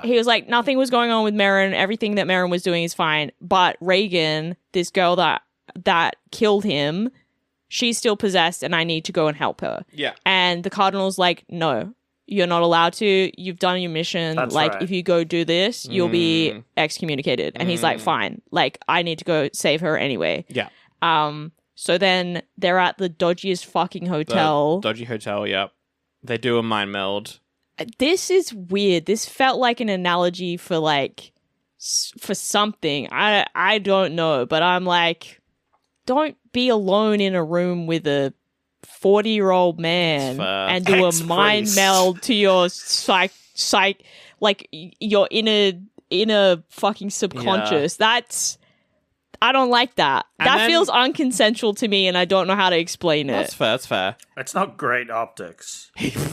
So now he's fully possessed. Yes. Because he did the mind meld. Yes. He's like, well, Regan, we gotta go to the house. I think what happens is all the demonic energy is like, okay, cool. I'm going to all go into him Yeah. now. Yes. And Yeah, so all into she's him. really conscious now. Like, she's doing great now, but because Yes. he is now... He took it on. And I think he's also weaker to it. He's more susceptible because he's not used to it as well. He's not, and he's also not a good locust. He's a medium locust. He's a normal locust. I'd say he's steering on the side of a bad locust. You know what? That's fair. Yeah. And then he's like, okay, we're going to go to your old house. So they take the train. It takes a while. They get there eventually. Sharon and the psychiatrist are following them, and Pazuzu is like fucking up all of their rides. It's very funny. They take first class. They charge her mum for the tickets, you know. It's true, probably. Tax deductible. Work expense. But they get to the house. They all show up in the house. Pazuzu's trying to stop Sharon and the doctor from entering, so completely possesses Sharon and makes her light herself on fire to stop the doctor from entering the house. Yeah. But the doctor was so useless in this scene. Absolutely. She was just like, Sharon, help me. Help me, Sharon. Sharon, help me. I'm stuck. Help me, Sharon. It's like, I think she's in shock as well. Like, maybe. Fair. But also I'm like, you're a psychiatrist. You're like trained to be not a first responder, but like you'd be trained in medical emergencies. Yeah, that's true. And you probably would be pretty calm. In the scene earlier, she literally does that for no reason at all in the movie. Yeah. She helps someone who was also in a car crash, and she's calm and collected in helping them. Yeah. Yeah. And it's a scene that specifically goes against this scene that they put in for no reason just before this. It doesn't make any sense. And also, both of these characters don't do anything for the final ending of the movie. There's like literally no reason for them to be there at all. And the final ending of the movie, honestly, is probably one of the most underwhelming endings of a movie I've seen in a very long time. So we've got Lamont and Regan in their house, and they enter her old bedroom, and possessed Regan is there, but she's sexy? Yeah. Yeah, but there's two different Regans now, because there's like the good one, and then there's a bad one. But the good one is actual Regan, and then the bad one is Labubu. Yeah. It's the Labubu. Or is it... I don't know. Unclear. Unclear. Again, I think it's just the demonic energy. Yeah. Is able to manifest itself easier here because it's where all the shit went down. Yes. Yeah. So it's able to take physical form now. Yeah, so it's got physical form and it's telling Lamont to kill Regan. Yeah. So he's going to kill her, but then Regan speaks in Italian.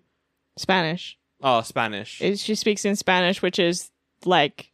He's like bashing her head in against brutal. The wall. Yeah. And every time he knocks her, she starts speaking as someone else that he couldn't save. Ooh. And so she's speaking Spanish. As the person from the start of the movie. As the person from the start of the movie. I didn't pick up on that. Yeah. Okay. Well, maybe... I was half asleep and I picked up on that. So we watch more movies than you, so we're just a bit tired. No, I was still thinking about when he was like kind of like sexually assolting, but yes. not. I don't want to talk about that. He motorboated her. He did. He like stuck his head in her titties and was like kissing up her neck, and I'm like, that girl is like at most 17. Excuse me, that's demonic energy, which is like thousands of years old. It's just taking the form of this of a 12-year-old underage person. Okay. Fucking excuse me. Jesus Christ. Full Metal Alchemist anime vibes. Yeah. First off, off, I don't know if that happens in Full Metal Alchemist. That doesn't happen in Full Metal. I haven't watched it. You fucking I'm not a freak. I don't watch those animes. What doesn't it happen in the cooking, the dungeon cooking one? Isn't there an elf and she looks like she looks really young, but she's really old? Dungeon Meshi. Oh, here we go. First off, Dungeon Meshi, and that elf is from a different anime. I think you're thinking of a different one that's also very popular at the moment. But also possibly. Anyway, moving on. Okay. So he motorboats her, and then... and then she speaks Spanish, he snaps out of it, and then, I don't know, the house falls apart. No, he's killing Pazuzu. He's like beating the shit out of her. Yeah, so this movie's called Exorcist, but he doesn't do an exorcism. He just beats the shit out of a demon. Well, he has to grab her heart. Oh yeah, he has to pull That's her heart the out. whole thing. Yeah, but he's just like fucking punching her really chest. Dumb. It is really He's dumb. just like fucking It's really beating the stupid. shit out of her, and I'm like, again, Yeah. that Doesn't make any the sense. personification is a 17-year-old girl. And like I love the first movie because it's really subtle with how over the top it gets. In this one, it's like the house is falling apart, Hellraiser style. Yes. It's like being fucking lifted up into the air, and there's Like locusts Evil everywhere. Dead, falling apart. Like the Deadites. Also, every time we had a tracking shot of the locusts, it was just like a swarm of Deadites being like, Oh, yeah. Hey, there you go. That's a great explanation for the whole movie. That they're just deadites. Yes, they are. Actually, yes. yes, it swaps over to Deadite rules. That's a really good point. So it's like they can possess anyone at any time. Yeah, and they just are everywhere. And they just fuck things up. He rips the heart out. Pazuzu falls into hell or something. Maybe. And then then Regan's just standing there screaming the whole time. She's doing the locust dance. No, that's at the end. Oh, Yeah. It's just after this. The locusts start attacking, and so she does start attacking. She does the locust dance, and that calms the locusts down, and then they all disappear. They disappear, and then in the aftermath, Sharon's dead, and everyone's like, "Oh, rip Sharon." The doctor's like, "Lamont and Regan, I'm sorry for not believing you. I should have believed you. Regan, you are possessed, and you are a mutant, and will fix the world and make the world good. Because she has autism. I will cover for the both of you. Go leave." And Bye. so a Go off together. 17-year-old underage Where is girl her mom? Where runs is off her mom? with a 40-year-old excommunicated Someone call her priest. mom! And there's nothing wrong with this. It's And then the perfectly movie fine. just ends. And then it just ends. I did like that the hypnotist sound starts playing and we Yeah, show her I face. really like that. Because it implies that she is actually reliving all of this as a memory. She's in therapy doing it. Yeah. Yes. Yeah, No, I thought like was that. clever. And also we hear the sound as well when Regan has her seizure episode as well, and she passes out. It's the same sound. I thought that was really cool. I really loved like that. I really liked when that. they put diegetic and non-diegetic sound together. It's mwah, I thought it was beautiful. really cool. Love it. But yeah, that's the plot of Exorcist II. If you're still confused, go watch it. So we Go watch it. See if you can make anything else from it. Leave it in I the don't comments. think watching it will help. I think we explained it better than the movie ever fucking could. yeah. Do we have any more notes? Anything you've got written down, Zach or Han? I said, bring up? is Sharon her mom's girlfriend? That's all. Oh, maybe. It's a good theory. I'll say yes. Because that I agree makes with this this. Yes. Every time they were like, "We're gonna sync up," I had to giggle because I'm like, they're gonna sync their periods together, like. That's pretty funny. No, exactly. I want to bring. This is a horror movie, but it's. I do want to say, it is Halloween, so we are doing Halloween scary horror movies. This is not. One, it's not a horror movie. Two, this is not. I don't scary. even know what genre I would put this in. Thrill-ish. Thrillish. I like that. Thrillish. It's more it's also adventure a little bit. Yeah. Why is Adventure it? Why is thrillish. it climbing? Yeah, because it's Indiana Jones plus It is. The Exorcist. Yeah. Oh yeah, where was Tubular Bells, the theme song of The Exorcist? For real. They don't play the theme. What I a don't good know what sound. you're talking about. I've never heard that, and doesn't exist for me. That's fair. Haven't seen the first one, so don't know what you're talking about. Will you? I probably will after this because I want to. Yeah. I think Yeah, you cool. should. Yeah.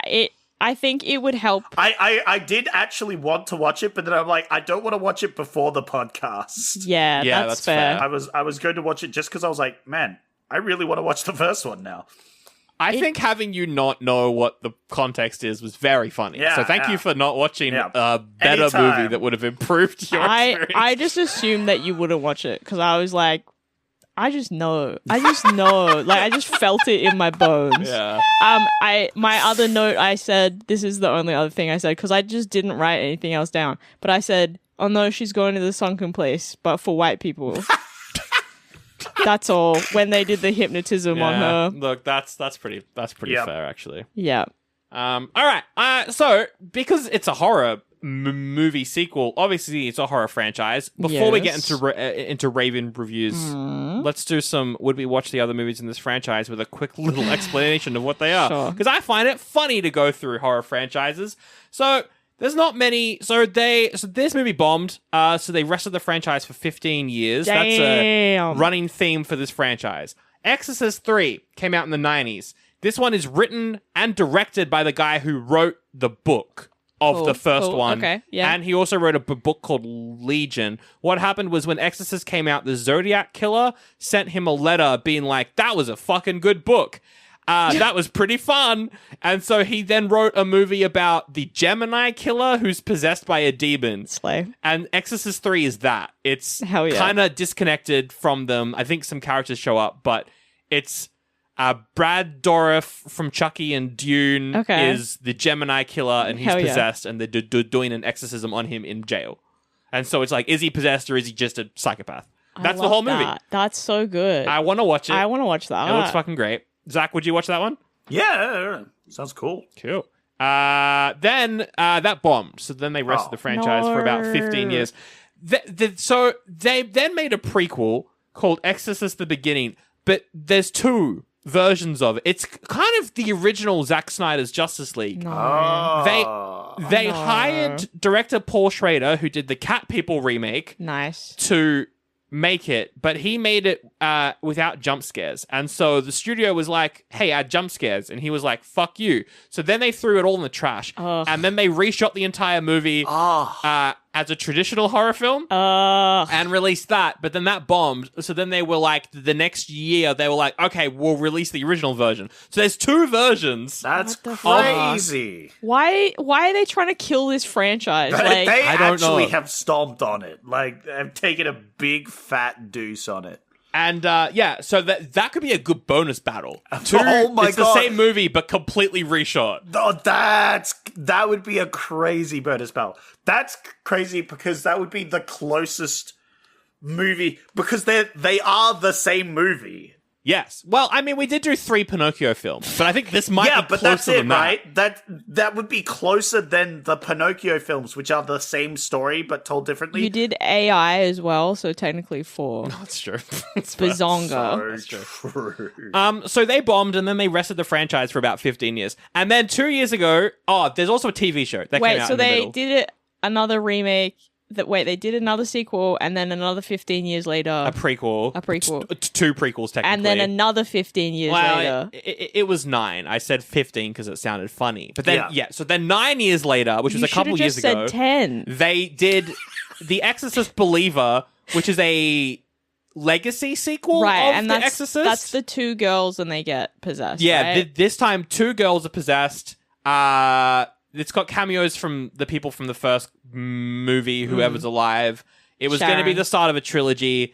It bombed and everyone hated it, so they cancelled the trilogy. Oh my God. And now Mike Flanagan, incredible horror director, one of the best, is doing a reboot of it. Okay, I'll watch that. He's the only he's like one of the only good horror directors right now, so I think it'll be good. But why won't they let this franchise die? Because it's not a franchise. Also, just do The Conjuring. Just do, like, people doing exorcisms. Make that the whole movie. Why does it have to be, and the priest from this one shows up in this one, and then, Regan's back. Like, why make it a franchise? You would just I don't think they know how movies work.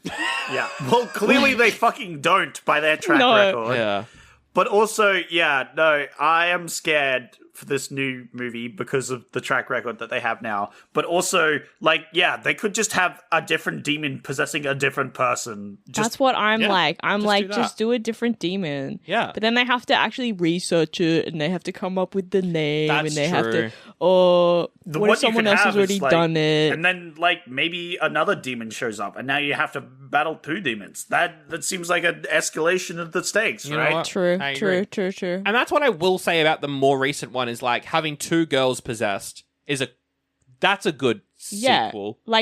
I'm intrigued by that. Is it the same? Yeah. Is it the same demon? Are they both possessed by different demons? Yeah. 2 people I'd possessed like by to the know. same demon is quite interesting. Yeah, that could be exactly cool. But apparently that movie's fucking terrible. Great. So I will watch it personally Awesome. at some point. I might. Anyway. I might. Maybe. I refuse. Okay. I'll make you. No, I won't. I don't care. I want The Exorcist 2 to be my only movie in this franchise that I have. Movie. Honestly, so valid. I love that for you. Live your life, King.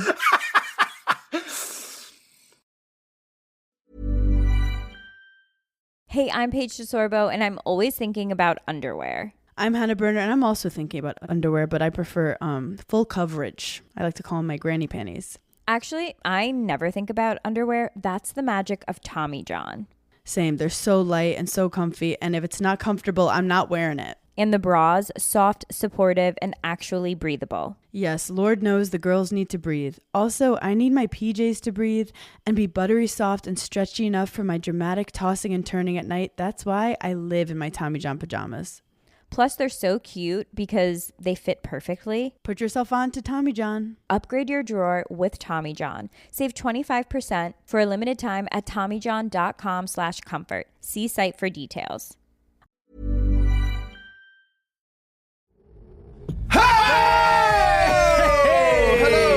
Welcome to 100 Horrors, a comedy podcast that seeks to rank the best 100 horror films of all time, as dictated to us by a poster that one of us owns. Every week, we bicker over another film in an attempt to give it an overall scare factor and secure its place in the 100 Horrors list. With features such as...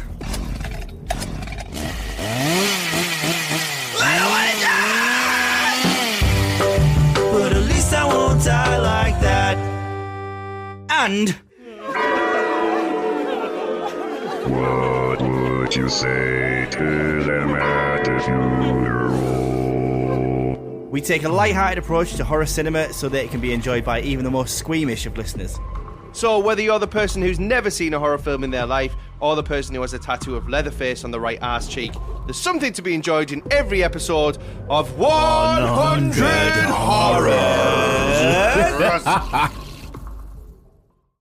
And now, ladies and gentlemen, it's time for Raving Rumble. Oh. It's the part of the show where I get reviews from Rotten Tomatoes and from Letterboxd and battle them out to see which one is better and why it's Letterboxd. True. So I've gotten reviews from Letterboxd. Yep.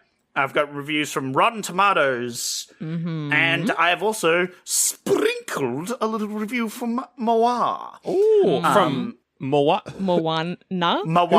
Who's that? From Disney. It's a Disney movie. They came out with a sequel or live action or something. I don't care. We really anymore. should do that at some. We'll start next season with Moana 2. How about that? Yeah.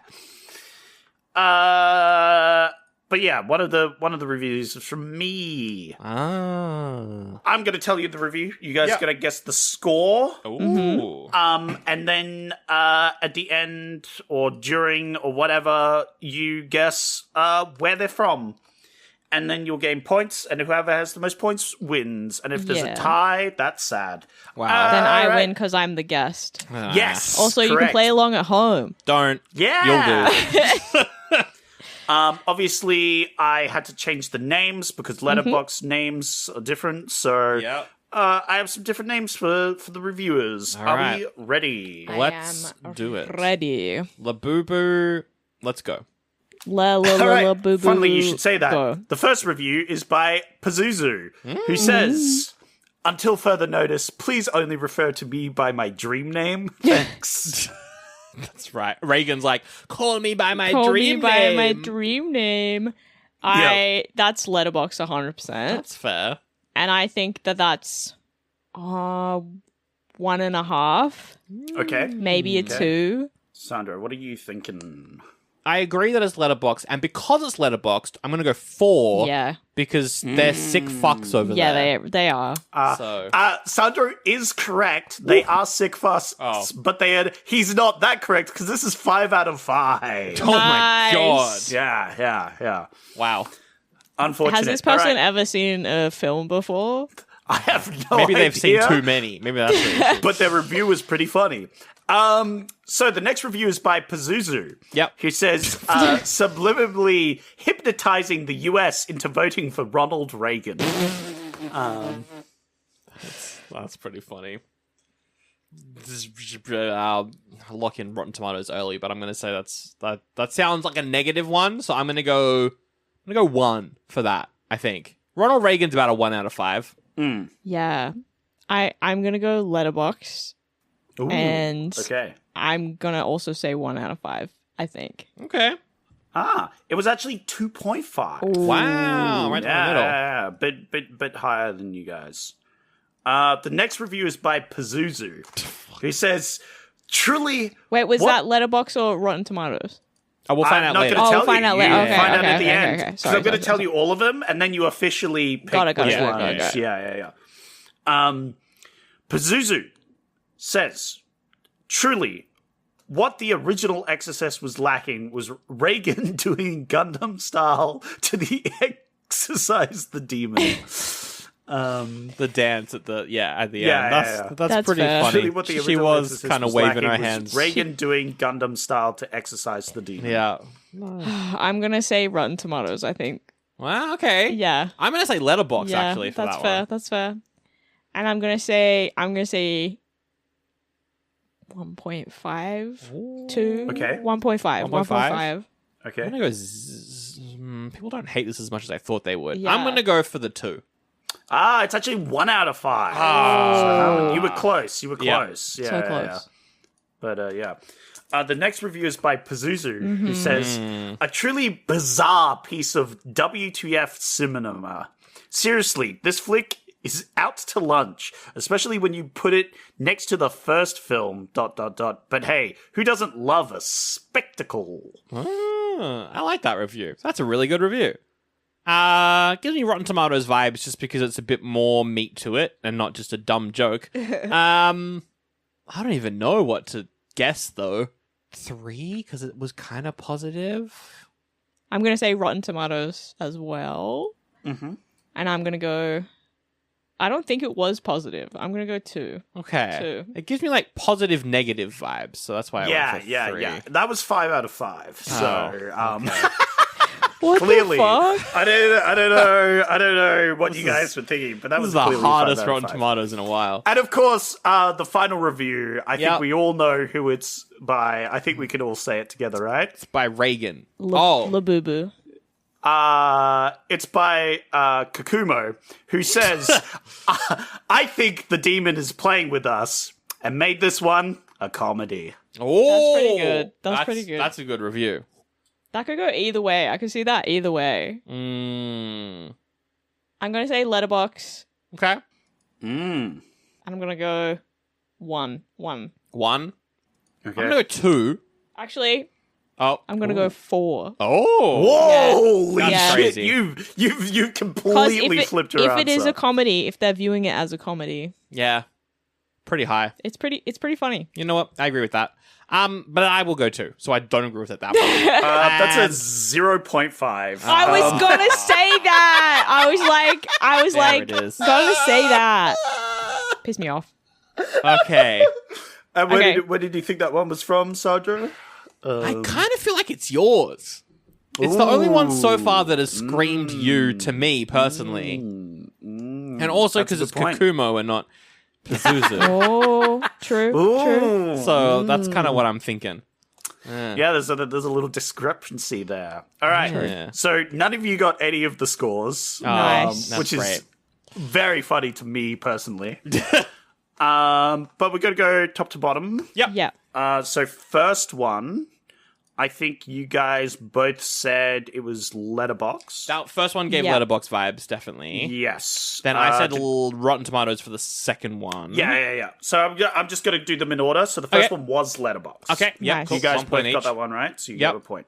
Second one, Sandra, you said was Rotten Tomatoes. Yeah, I believe so. Han, you said Letterboxd. Can you read it out again, please? It is subliminally hypnotizing the US into voting for Ronald Reagan. Yeah. I did say Rotten Tomatoes. Oh, Letterboxd. Wait. Yes, you said Letterboxd. Yes. I said Rotten Tomatoes. Yes. Yep. That one was mine, actually. So that's very funny. I thought yours was the Gangnam Style one. Yeah. No, I said the Ronald Reagan one. That's pretty funny. Because literally, all I could think about through the whole fucking movie, because they say Reagan as much time as they say Pazuzu, and I couldn't mention it during the episode because I made this joke at the end. But they said her name so much, and all I could think of was Ronald Reagan every time. So like, Reagan, we gotta save Reagan. And you're like, he doesn't need saving. Leave him was alone. a bad president. He's bad. That's so funny. Next one. Truly what the original Exorcist was lacking was Regan doing Gundam style. Yes. Besides the demon. Yes. What did you guys say for this one? I said Rotten Tomatoes, I'm pretty sure. Yeah. Okay, I'm going to go Letterboxd. You for said that. Letterboxd, That's even Letterboxd for me. It is Letterboxd. Okay. So Sandro will get a point. Sandro's on 2 now. Yeah, there we go. Next one was a truly bizarre piece of cinema. Seriously, flick out to lunch. Blah, blah, blah, blah, blah. It was 5 out of 5 at the end. Rotten Tomatoes for me. Yeah. Rotten for you. I said Rotten Tomatoes as well, but I think it... Yeah. Yeah? Yeah. Yep, it is Rotten Tomatoes. You both get a point for that one. Nice. And then finally, I think the demon is playing with us and made this one a comedy. So I said that was you, so I don't get a point here no matter what. Well, yes. I can't remember. Well, what do you think now, then? What do you think now? I think Rotten Tomatoes. Ooh. You think Rotten Tomatoes? Yeah. Are you locking that in? I'm locking it in. Han. I hate to say it. No! But you are correct! Yay! So it is a draw. Is that a tie? It's a tie.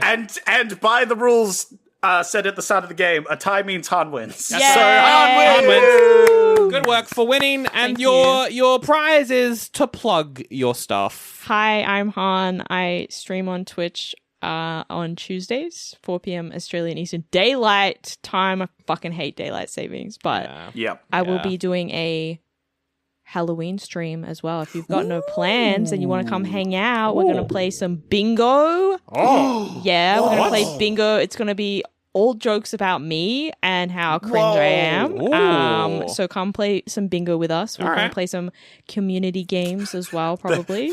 So that'd be a big bingo board, right? That would be bit rude. There we go. All right, settle down. Banned, uninvited, uninvited. Everyone except Zach can come, so that's fine. Otherwise, you can find me Haunted by Han on all social medias. Yeah. Except for Blue Sky, I don't have that because I get overwhelmed. You're not woke, that's why. No, I just don't want another one. Like, I already have so based many. and Elon pilled, for real. Oh, yeah. I love my Tesla daddy. I actually was in a electric car. I as we were talking about before, I get bad motion sickness. Good thing you don't have Blue Sky then. No, exactly. Because I love the environment, right? So I'm like, wow, yeah. I would, whatever, call me a tree hugger or whatever, like, whoa.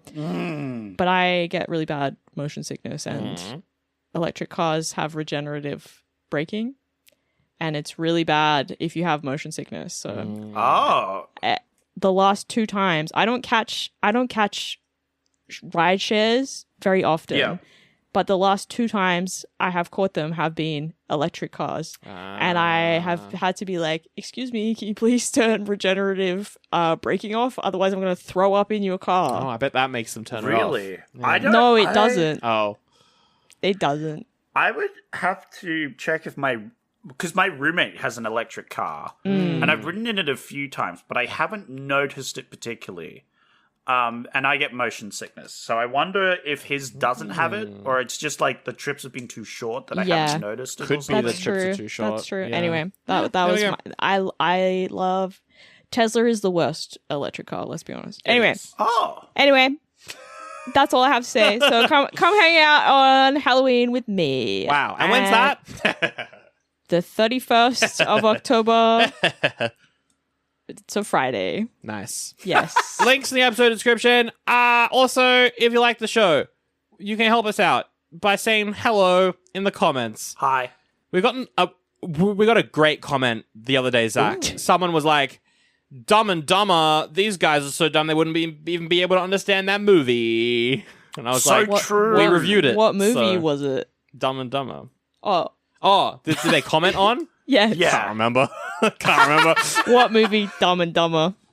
Probably Dumb and Dumber. Probably Dumb and Dumber. Probably we did Dumb review and that Dumber. one. Yeah, we did do that one a very long time ago. Anyway, patreon.com/. What? I do remember Dumb and Dumber was way too above our pay grade. We did not understand that one. No, It was that way too probably went over complicated. your I heads. think that's why we had to bring in Jacob for that episode. He Yeah, was able to really get to the meat of that. exactly. That felt he was mean. the, like- that felt mean, guys. No. I'm saying no. because He was like the understood bad guy in Dumb and Dumber who's getting frustrated with us being so fucking stupid. That was that episode. That's like my life Yeah. right now. Wow, that's rude. Thanks for having me, guys. Speaking of being rude, Really big bingo board. yeah, real large. Maybe I'll get like a darts and I'll just put my face on it, and every time like someone like says something, I'll throw a dart at my face or something like that. That'd be funny. That is pretty funny. Patreon.com/Oldie But A Goodie pod if you have any spare coins lying around. You want to help us out with paying our editor money so that he can come to Melbourne again. Yay! Yeah, Saki was so Starkey. cool. Yeah. I met him in person one time and it was awesome. Pretty good. There was a photo of it. There's a photo on my Instagram. Go look at evidence. it. And the bonus episodes, ad-free episodes. The Wolverine, we did it. Hugh Jackman's in Japan. That review's out. Next is Days of Future Past. Ooh, looking That's forward gonna be to that. It's gonna be a long one. It's gonna be long. But anyway, go check out our Patreon. Now, Zach, you're picking next week's episode, right? In a way, yes. Well, I mean, you've got the options on your phone, I'm guessing, or on your Correct. computer if you're that much of a. What about mad lad. pen and paper? Doesn't exist. I've got it Don't look in at my my notes. mind. You got them in I've your got it mind. in My mind mind, palace. It's in your yes. mind palace. Yeah. And also on my computer. Wow. So, we're going to do a bit of connections, I feel. And I was going to do something, different, Yeah. to spice things up, because we've been trying to do different things. But I was trying to think, have we done the connections with any other guests? Technically, we did we did it with you last time for Silence of the Lambs. Yeah. And then also with Yes. Jodie. We did that Yes. as well with Jodie, but I don't think... I was pretty sure we've done it before. Yeah. But we hadn't done it in ages. And I'm like, the connections with other people is almost a twist in itself. It's a bit interesting. it It's a is. bit fun. I agree. I like it. Fun. All right, so Han's going to be helping me pick a movie based off what you've picked. Yes. All right. And That'll be fun. I've been convening with a certain someone. I won't say who it is. Oh. I'm intrigued. But someone helped me pick these movies. Sorry, I'm fascinated. I'm not intrigued. Gotta say, Fascinated. fascinated. What is there a different? Why is there a Because it's difference? from the movie we just watched. Oh, he always says he's fascinated. I've already forgotten. Deleted it 'cause it was from my shit. brain now. and my hard drive. Still on my hard drive, actually. Wow. Because I went through the movie just to check to see how many times they said fucking Pazuzu. Anyway, I have 2 movie options. Only Not 2? a lot of them. That's not very many. Wow. No, because I already narrowed them down with someone else. Okay. So these were, I will say, these 2 are the cream of the crop, as it I'm were, gonna from the trust pile you. of fucking garbage that I originally I want to know said. what the other options are afterwards as well, please. Oh, okay. No, let me get not those right now. up. Not right now. Yeah, Give no. us the- I'll have them ready. I got Okay, them ready. okay. I got them All ready. right. Yeah.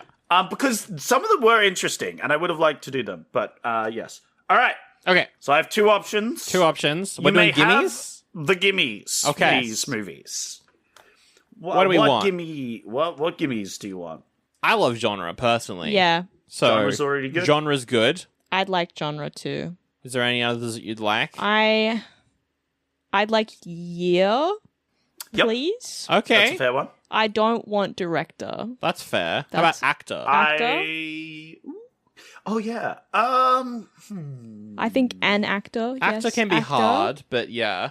Yeah.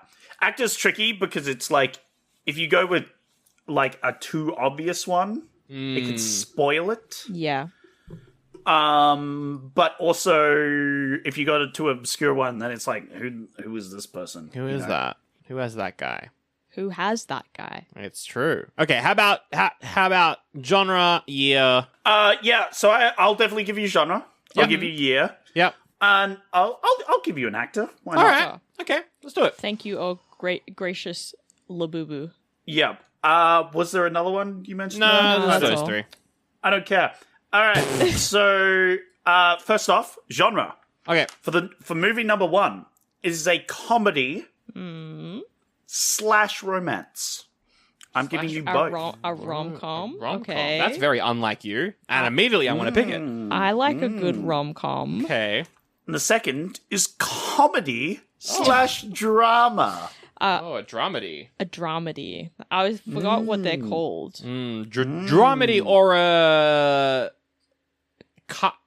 Comrom. Comra. Comra? Yes. Okay.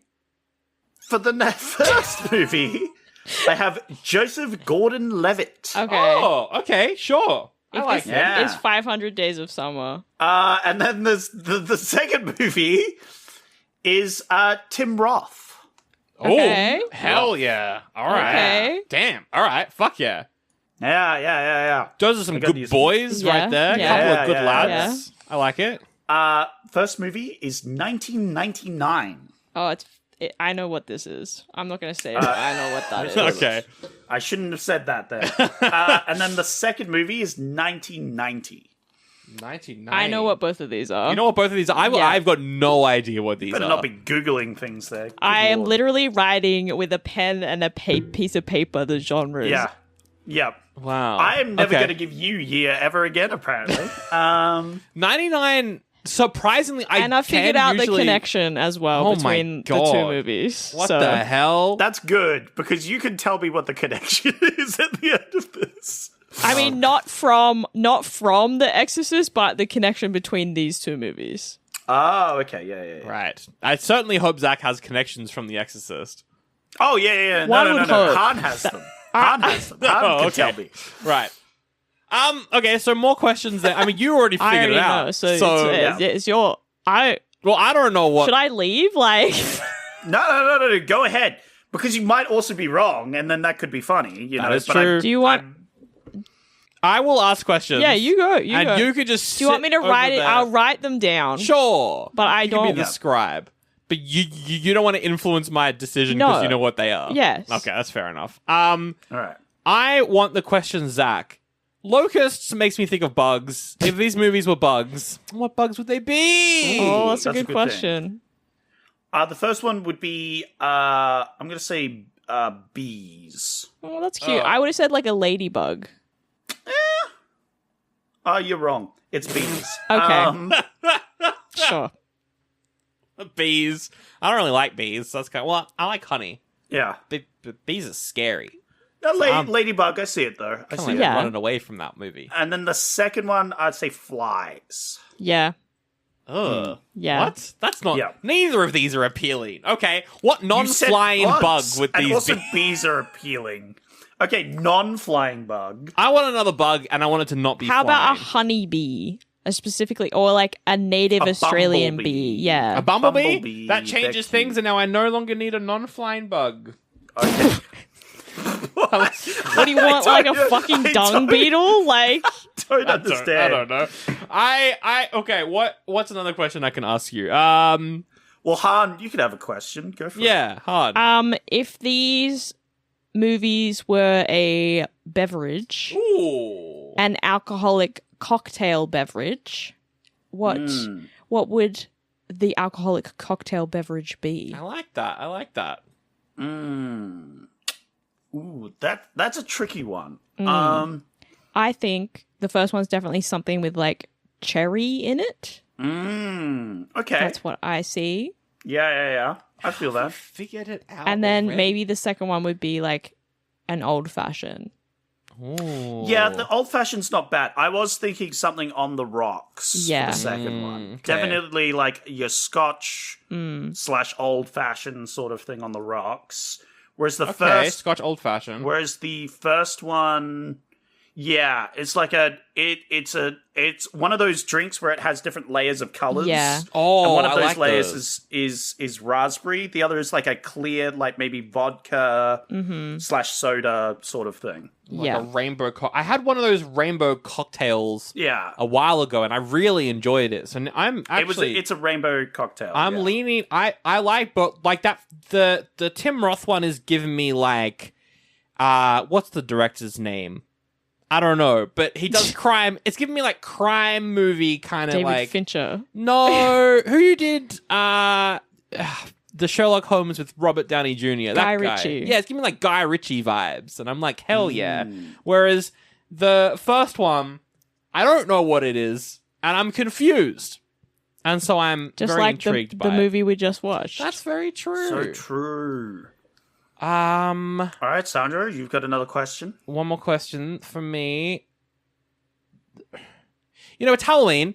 Give me a horror franchise. Like, what horror franchise would these movies be a fan of? Like Halloween, Elm Street, Friday, Saw, any of them. Is 13 Reasons Why an option?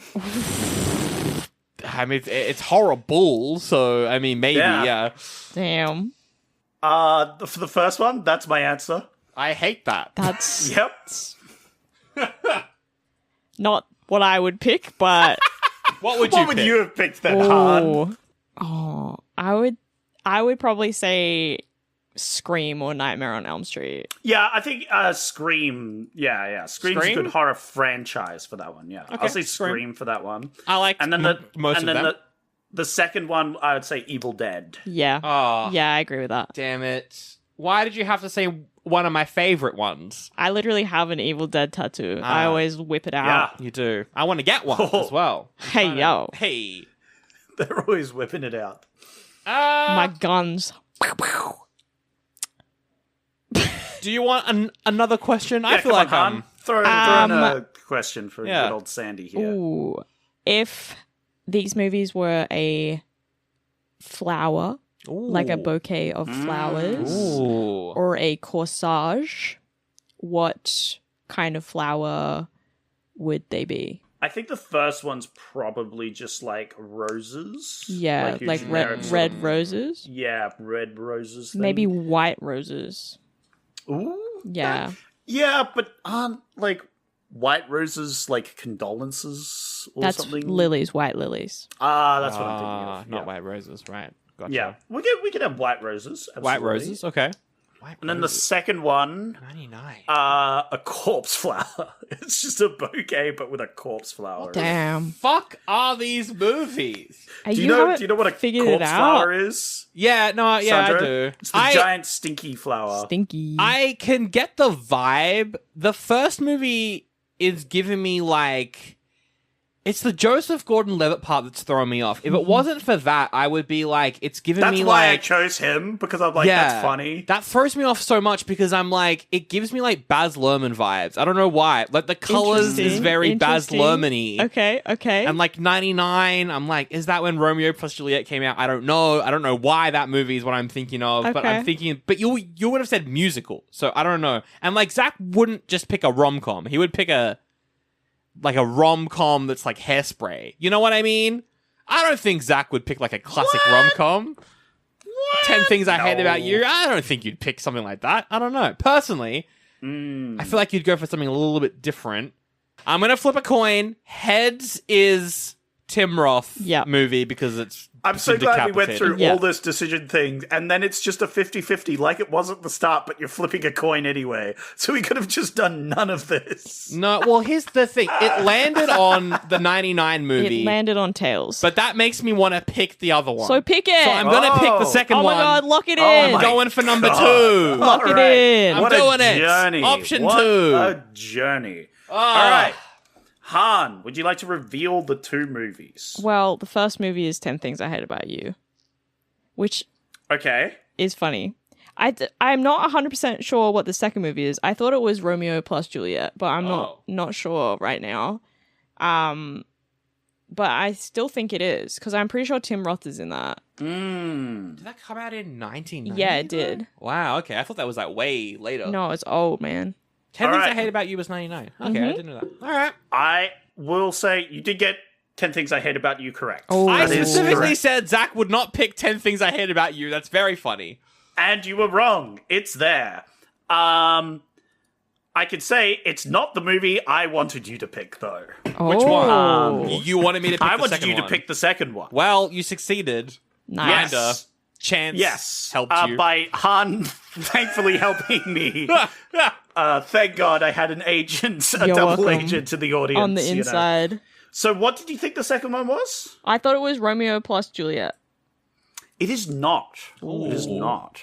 Tim Roth. I don't know. Yeah. I don't know anything else that Tim Roth has been in. Like, to me, I don't want to be like he's forgettable, but he's such a good actor that I just forget. disappears. Yeah, he just disappears. You forget that it's Tim Roth because Yes. you always think it's the guy. Yeah. Yeah, For some exactly. reason, I'm thinking like The Usual Suspects, but that I don't think he's in that. It is kind of like that. Okay.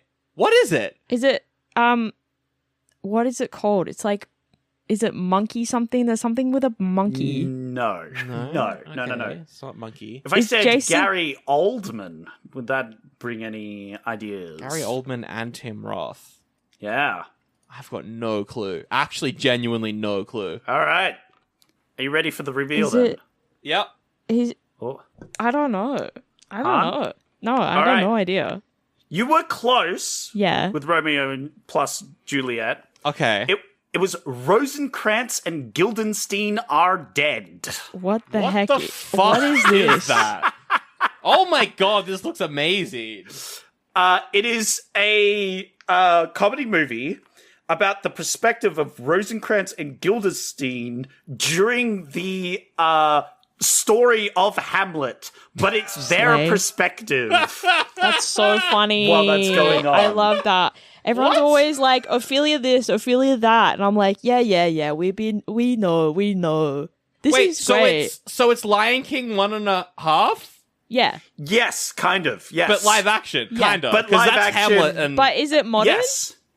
No, it is set during those times, I'm pretty sure. Whoa, this sounds incredible. Oh, it might be more modern actually. No, I think it is a modern retelling because some of the pictures have them with technology, I think. Hell yeah. And it's Gary Oldman and Tim But Roth. that also Oh my might God. be a joke. I'm not sure because it is a comedy. Maybe because they've been alive or for so I don't know. Yes. Whatever. This- That's Yeah, great. yeah. I'm excited. I have not heard of And this that is film before. absolutely the one I definitely wanted to pick because it looks really fun. This sounds Get it- And I love- amazing. I Get love like Tim Roth Joseph and Gary Gordon-Levitt and get Incepted. Yeah. Bazinga. Wow. But yes, what was the connection between these movies? Han? Shakespeare. Oh, intriguing that they're both Shakespeare movies. I don't Yes. know. Yeah, okay. There is a reason for this, which will all be explained next week. Write your theories in the comments down below.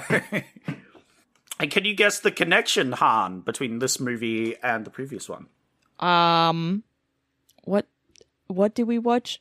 Exorcist. Oh. And 10 Things I Hate About You, I can't figure that out at all.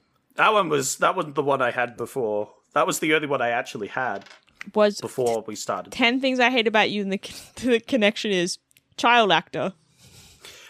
Close. You're close. Wow. Really? Yeah. No, the connection I had was that one was angsty teenager. That's pretty good. That's good. That's Yeah. a good connection. I like it. Yeah. What's your connection between Rosencrantz and Guildenstern and Exorcist? Someone dies. Is that the connection? Death? That's kind of Yeah, funny. you're close again, Han. You're right on the ball. It's like random casualties. I think it was. It Nice. was something like that. Yeah, it was that's like good. That's good. Random casualties? yeah. Random it's deaths, just indiscriminate. like- indiscriminate killing. deaths. That's pretty funny. Yeah, That's yeah. exciting. Thank you Yeah. for letting me be part of that one. That one was really fun. Yeah. 10 Things I Hate About You glad is like one of my Yeah. favorite movies. So I like it. Yeah. I've seen that one before. It's good, I yeah. figured you might get that one. But I'm glad you didn't know what the second one was. Yeah, I've never heard of this I was movie. worried you both knew. I'm you surprised. knew what both yeah, were. but no. Wow. Wow. You did well though. Thank you. This sounds the fact that amazing. you locked in afterwards, I was like, oh shit! I shouldn't have given you. Next time No. I'll have to remember. You'll have to remind I me. think Don't- I would have, if you didn't give me year, I would have Yes, I would have had no idea. Yeah. But the year definitely locked you, because the year and the actors you can triangulate. Essentially. Yeah, exactly. And I'm like, yeah. And of course, if that's one of your favorite films, yeah, true. You're obviously. That's why I didn't want to say anything, because I knew I'd influence. Yeah, but that's definitely bumblebees. There's no way those are ladybugs. No, because listen to my justification. Okay. Yes. Because ladybugs are like they're pretty, but also they are carnivorous and they eat aphids. Predators. Yeah, exactly. Yes, Which is like pretty much the whole movie is about don't judge a book by its cover. So I also can see that for bees as well. Yeah. And so I'll give you that. And like honey and it's romantic and flowers and shit and whatever. Yes, but it's also the searching after the flower, the desire, you know. Okay, Bridgerton, pack it up. All right, next week. No, I think Ladybugs is probably better. By the way, that was my opinion. I'm like, shit, I should have said Ladybug. You're just mad that I'm better. Yeah, I was very game mad. that I was you like, invented. oh, shit. You locked in. You knew the movie, and then were like, nah, actually, your answer's wrong, Zach. And I'm like, what? I'm just trying to help. That hasn't happened to me before where someone's criticized my answers because they also know the movie and can come up with better answers than me during the thing. Sorry. That's crazy. No, it was good. It's pretty good. Thanks for having me. Thanks for coming on. Thanks for the episode. Thanks for the spooky time. Scary. Yes. As scary, the scariest part was how bad the movie was. Oh, pretty scary. Being sober watching that movie. That's the scariest part. Look, I'm glad that I was so sleepy because it actually added a lot to the experience. So I bet. Yeah. Well, there you go. Goodbye. See ya. I feel like buying Labubus for some reason. I don't know why. Pazuzu! Ah!